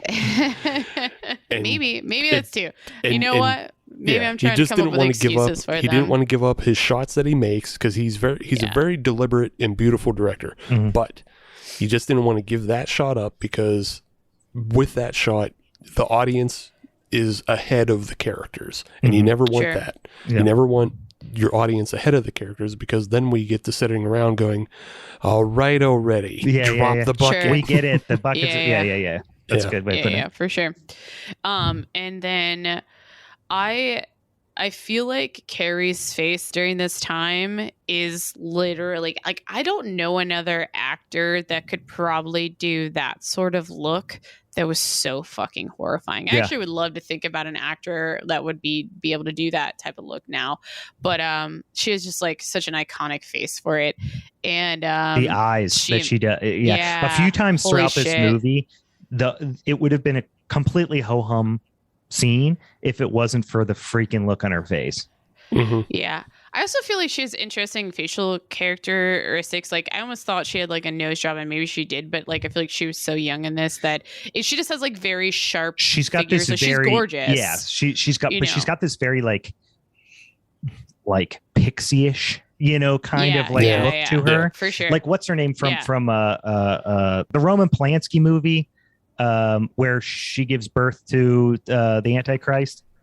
Oh, Rosemary's Baby. Rosemary's Baby. Yeah. What's the woman in Rosemary's Baby? Sharon Tate. Was that Sharon Tate? No. No. I was like, I don't think it was. No, the main person in Rosemary's Baby, that she was married to was she married to Frank Sinatra or something? She reminds me of her. They look a lot alike. They both have this very kind of Mia Farrow. Jesus Christ. Yeah, I always get Sissy Spacek and Mia Farrow mixed up. Because they look a lot alike. So Carrie goes apeshit. She locks all the doors, and then she grabs the fire hose and is just like, this is going to hurt them. So I'm going to fuck them up with a hose and starts soaking them all over. Everyone's getting in a panic trying to get out. And I think some people end up drowning or getting knocked out. Miss Collins ends up getting basically smashed with a figure and dying. And then we start getting the electrocution because there was first the one character that was trying to grab it, and it started hitting the lights, and then then X electrocution was the principal, who then was like grabbing the microphone, yada yada yada. And he turned into Marv from Home Alone 2. Like, he's just like, just turns into a skeleton helmet. And the building ends up catching on fire. And this is when shit goes down, and this is pretty much when everyone dies. So we then cut to like Carrie basically is like, fuck this shit, fuck all you're all fucking dead. And what I like about this moment too is it had nothing to do with any one person, but I think at the same time we can reflect it's like, none of you stopped this from happening, so all of you can go fucking die. Like, none of you actually tried to help me. So as she's like leaving, though, she's imagining them laughing, right? Even when they're not. She is a little delusional too. I can definitely. But it's definitely like that. She's just. It's towards just like, I don't want to say like society in general, but it's definitely like just fuck the whole lot of you. Yeah, it didn't matter who it was. It wasn't just the girls. It wasn't just the guys that were like, it wasn't teachers or anyone. It was everyone. She's like, none of you. So as Carrie leaves, she's walking down the road all bloody. She's like, I'm fucking going home. We see Christine and Billy, who did make it out because they like dipped out a little bit early. They try to hit her, and she uses her powers to move the car and basically flip it, and it catches on fire, which is like an odd way for it to catch on fire, and it was a little dramatized, but like at the same time, it was pretty badass. It was a pretty cool car wreck, though. I'll take it. It was. Yeah. Did you think this sucked overall, though? What, the sequence? What?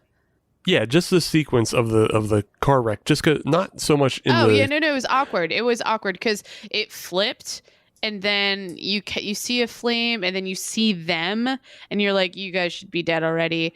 And then we like see an explosion. Yeah. I also just felt like it was totally unsatisfying because it happened so quickly. Yeah. I just didn't feel like they really got a good comeuppance after watching a bunch of innocent people get hosed down and electrocuted and set on fire. Yeah. And then just like this one quick little clip of car wreck, boom, bang. Yeah, because it does like this, like, it is. It's like very rapid succession where the car is 100 yards away and then it's there. Yeah. I almost feel like it's kind of like true Carrie, like the way she's using her telekinesis, it's becoming so quick and rapid that I think like in my mind, it didn't throw me off besides what I explained already, but more so like it would make sense that it'd be quick. Yeah. I guess it's also just unsatisfying to me because she never really gets a full confirmation that it was Billy and Christine that did this to her. Mm-hmm. It's just like she just sees, as far from her perspective, she just sees a car that's about to hit her. And she says, fuck that. Yeah. Yeah. And they're trying to hurt me. So yeah, it's not like, how could you do this to me? And then she, immolates them or something like that. It's just like, well, it's weird because it never seems, it's like she's always defending herself, even when she is like on the offensive, with obviously in the gym and everything. She's never picking any one person out, and she's never like got a look on her face that's like, now you. It's just she's just kind of in berserker mode, and and that's why they're saying like rampage. And I think she took it as like, because, and this is a part I guess I'm a little bit unclear on. Did the bucket kill Tommy? It knocked him out. Well, I think it gave him the bonk. Yeah. Yeah. Because even before that, they like checked it. They like checked his pulse and stuff. Like, anyway, so I think she's kind of like, oh, you did this. You like attacked us kind of thing. So I'm like defending myself. I feel like the car was that same thing of like, I'm just reactionarily defending myself. And even the fire in the gym, she doesn't start it. It happens because the dumbass principal grabs the microphone, gets electrocuted, and falls into another electric system. Yeah, she didn't purposefully murder anybody. Yeah. Right. Or maybe she did. I don't know. But well, she purposely murdered Billy and Christine, I guess. But yeah. After this, Carrie gets home and she walks in and there's just like candles all over. So her mother is clearly going through a fucking thing. Looking back, That's a great way. She gets home, there's candles there. You just said that like you've experienced the exact same thing. You're like, Comes home, I'm on pianos Instagram everywhere. and TikTok. She's I understand what obviously girls do. Going through a We're going through a thing. light some candles. We're all good here. And so Carrie immediately goes to like shower, which I found this to be a kind of hilarious scene because I'm like, she has blood all over her, pig's blood, not to mention, and she's deciding to take a bath and like marinate in that shit. It's pretty gross. Nah, bro. Yeah, like baths are gross. It's just person soup. Get out of your own soup. Yeah, and take a shower like an adult. But as she's walking to the bathroom, I found it to be perfectly creepy that you can actually see her mom behind the door and she just waits there the entire time that she's in the bath. Mm-hmm. And then we don't actually see that she comes out until she gets out. And she's like calling for her. And then her mother clearly is like gone through her process. She went from like top to bottom. She's like, nope, it's my fault. I'm going to kill my daughter because I should have done this long time ago. Mm-hmm. Stabs her daughter. Basically, and then throws her down the stairs. And this is when Carrie's like, well, you're trying to kill me, then fuck you. Mm-hmm. And basically crucifies her mother. Yeah, she turns her into, Jesus Mama pincushion. Yeah. Superstar? Yeah, Jesus Mama superstar pincushion. And then the house, I feel like, I think, like, even just rewatching this, I was trying to, like, understand the house, like, basically closing in on itself. Like it wasn't condemned, but I feel like it was almost still like this energy thing that was basically causing the house to deconstruct, and it was just like, or it was like a portal to actually portal hell or something like that we're like being exposed to, but I don't really think it's that. I don't know what you guys take away. I feel like at this point the movie gets really metaphorical in that just like the home that was built is being collapsed.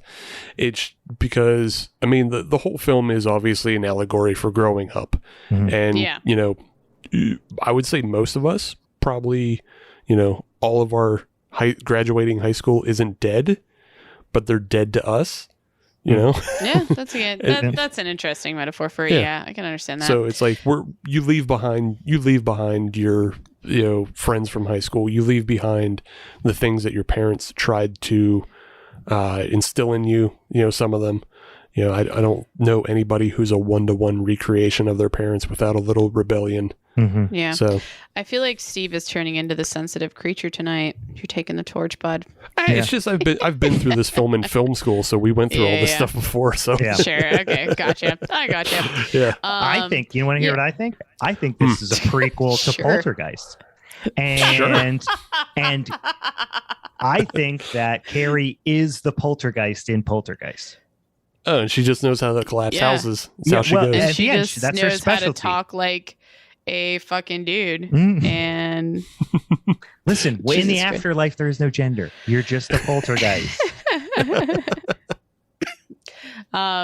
So then we're just going through the motions of like Sue is the only one left alive, and we initially think that she's going to like this memorialize fucking Carrie because she clearly was one of the people who like was trying to be kind to her, and then come to find out it's a dream because she grabs her hand, which was a nice jump scare at the end. I think it's beautiful, and she wakes up and she's actually having a panic attack and all this bullshit and stuff like that. And end scene, guys. Iconic jump scare ending. I mean, one of my favorite descriptions of this was basically Carrie's kill scene was basically an orgy of fire and death, and I kind of liked that a lot. Orgy of fire and death. Yeah, that was like one of my favorite reviews of it. We could do like a satanic, like, parody band of like the Trans-Siberian Orchestra, and we could call Orgy of Fire and Death would be like an album name for that band. That also sounds like a power metal like song. Yeah. Like, I'm thinking Dragon Force, guys. Like, or Man of War. That's a real Man of War song. But that's my movie, and again, I'm sticking by it. That's my movie. That's my movie, and I'm sticking to it. And when you're the underdog. All right, so we've gone through the flicks, and it is that time, boys and girls, to vote. I think do I pick the order in which people vote? Yeah, you can. Yeah. Okay. I'm gonna say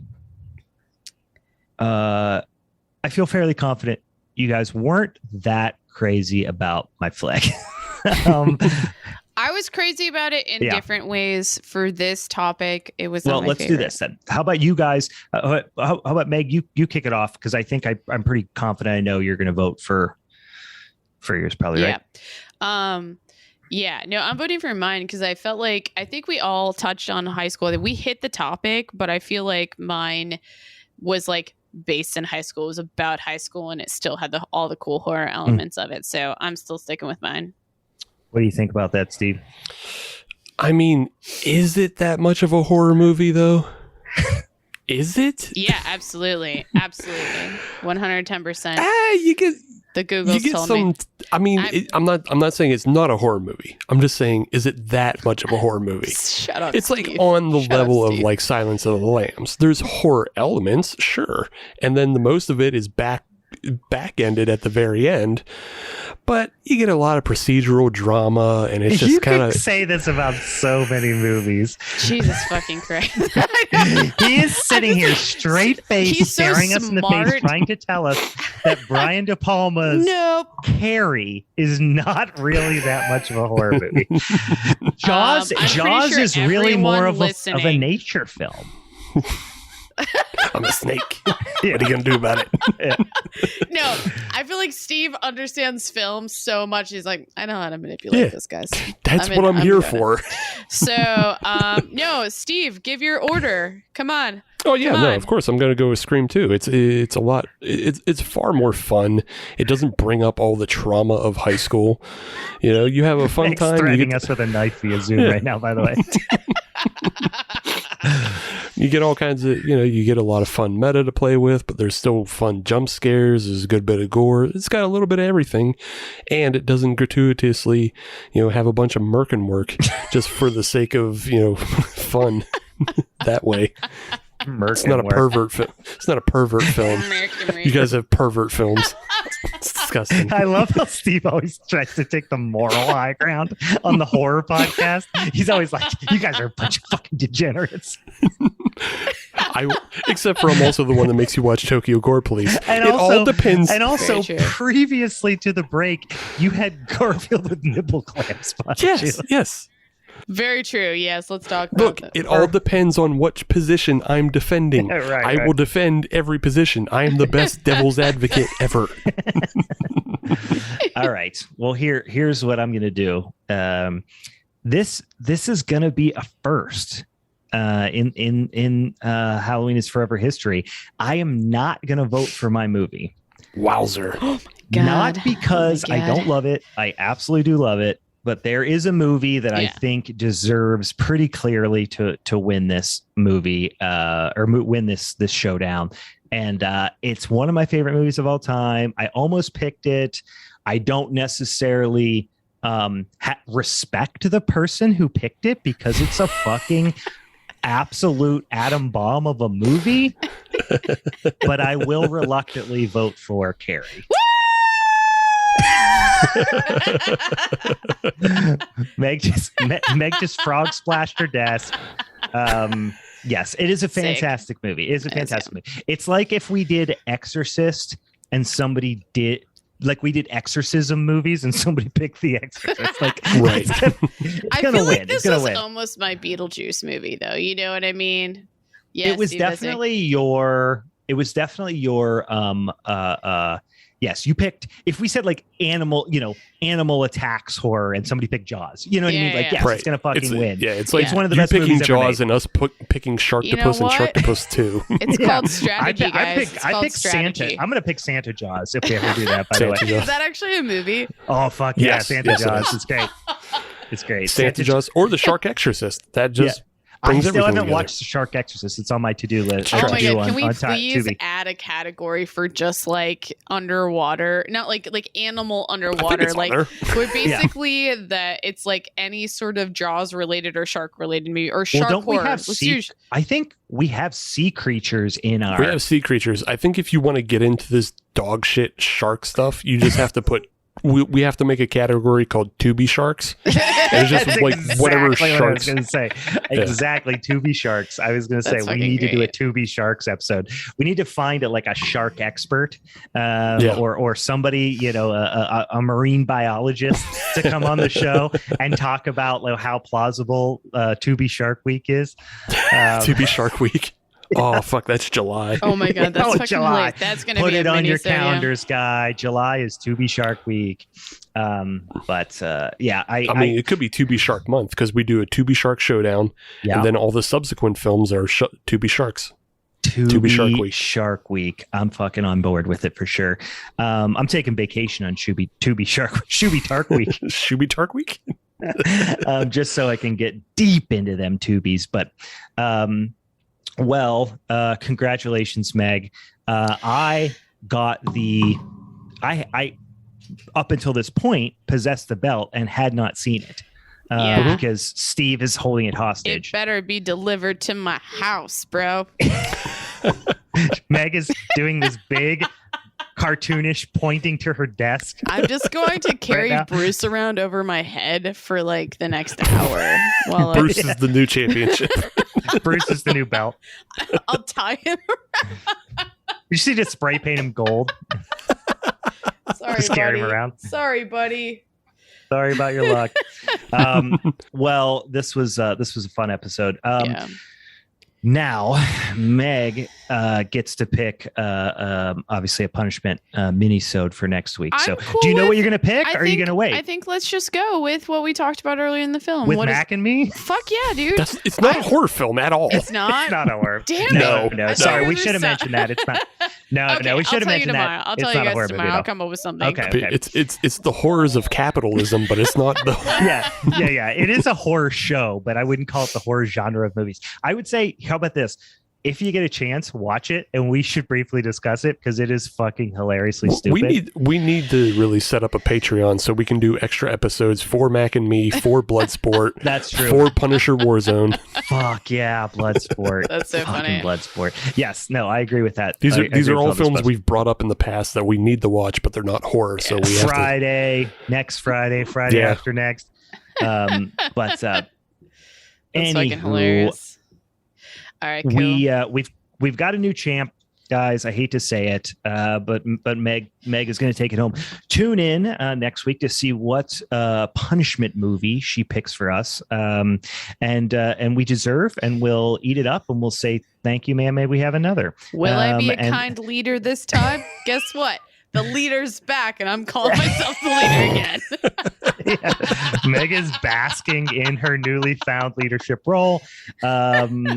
But if you have any questions, like let's say you have some suggestions for Tubi Shark Week, please give them to us in the form of a social media or an email, social media direct message or an email or something like that. Check us out over on the Instagrams at Halloween is Forever, at Hallow Forever on Twitter, at Halloween is Forever on Facebook, at Hallow Forever Pod on the TikToks, or Halloween is Forever Pod at gmail.com if you want to send an email, because we have actually went through a decent amount of our suggestions now, and we probably are due for a little bit of a refresh. So throw them our way. We've got a couple in the last couple of weeks, but we need some more.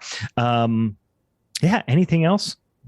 Next week we'll probably draw what it is, right? Mm-hmm. We'll pick next three week. from there. Yeah, next week we'll draw what the categories are, and then you'll be able to vote on them. So if you got keep an eye on all those socials.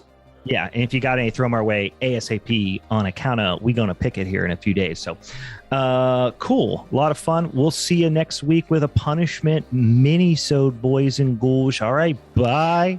Bye. Bye.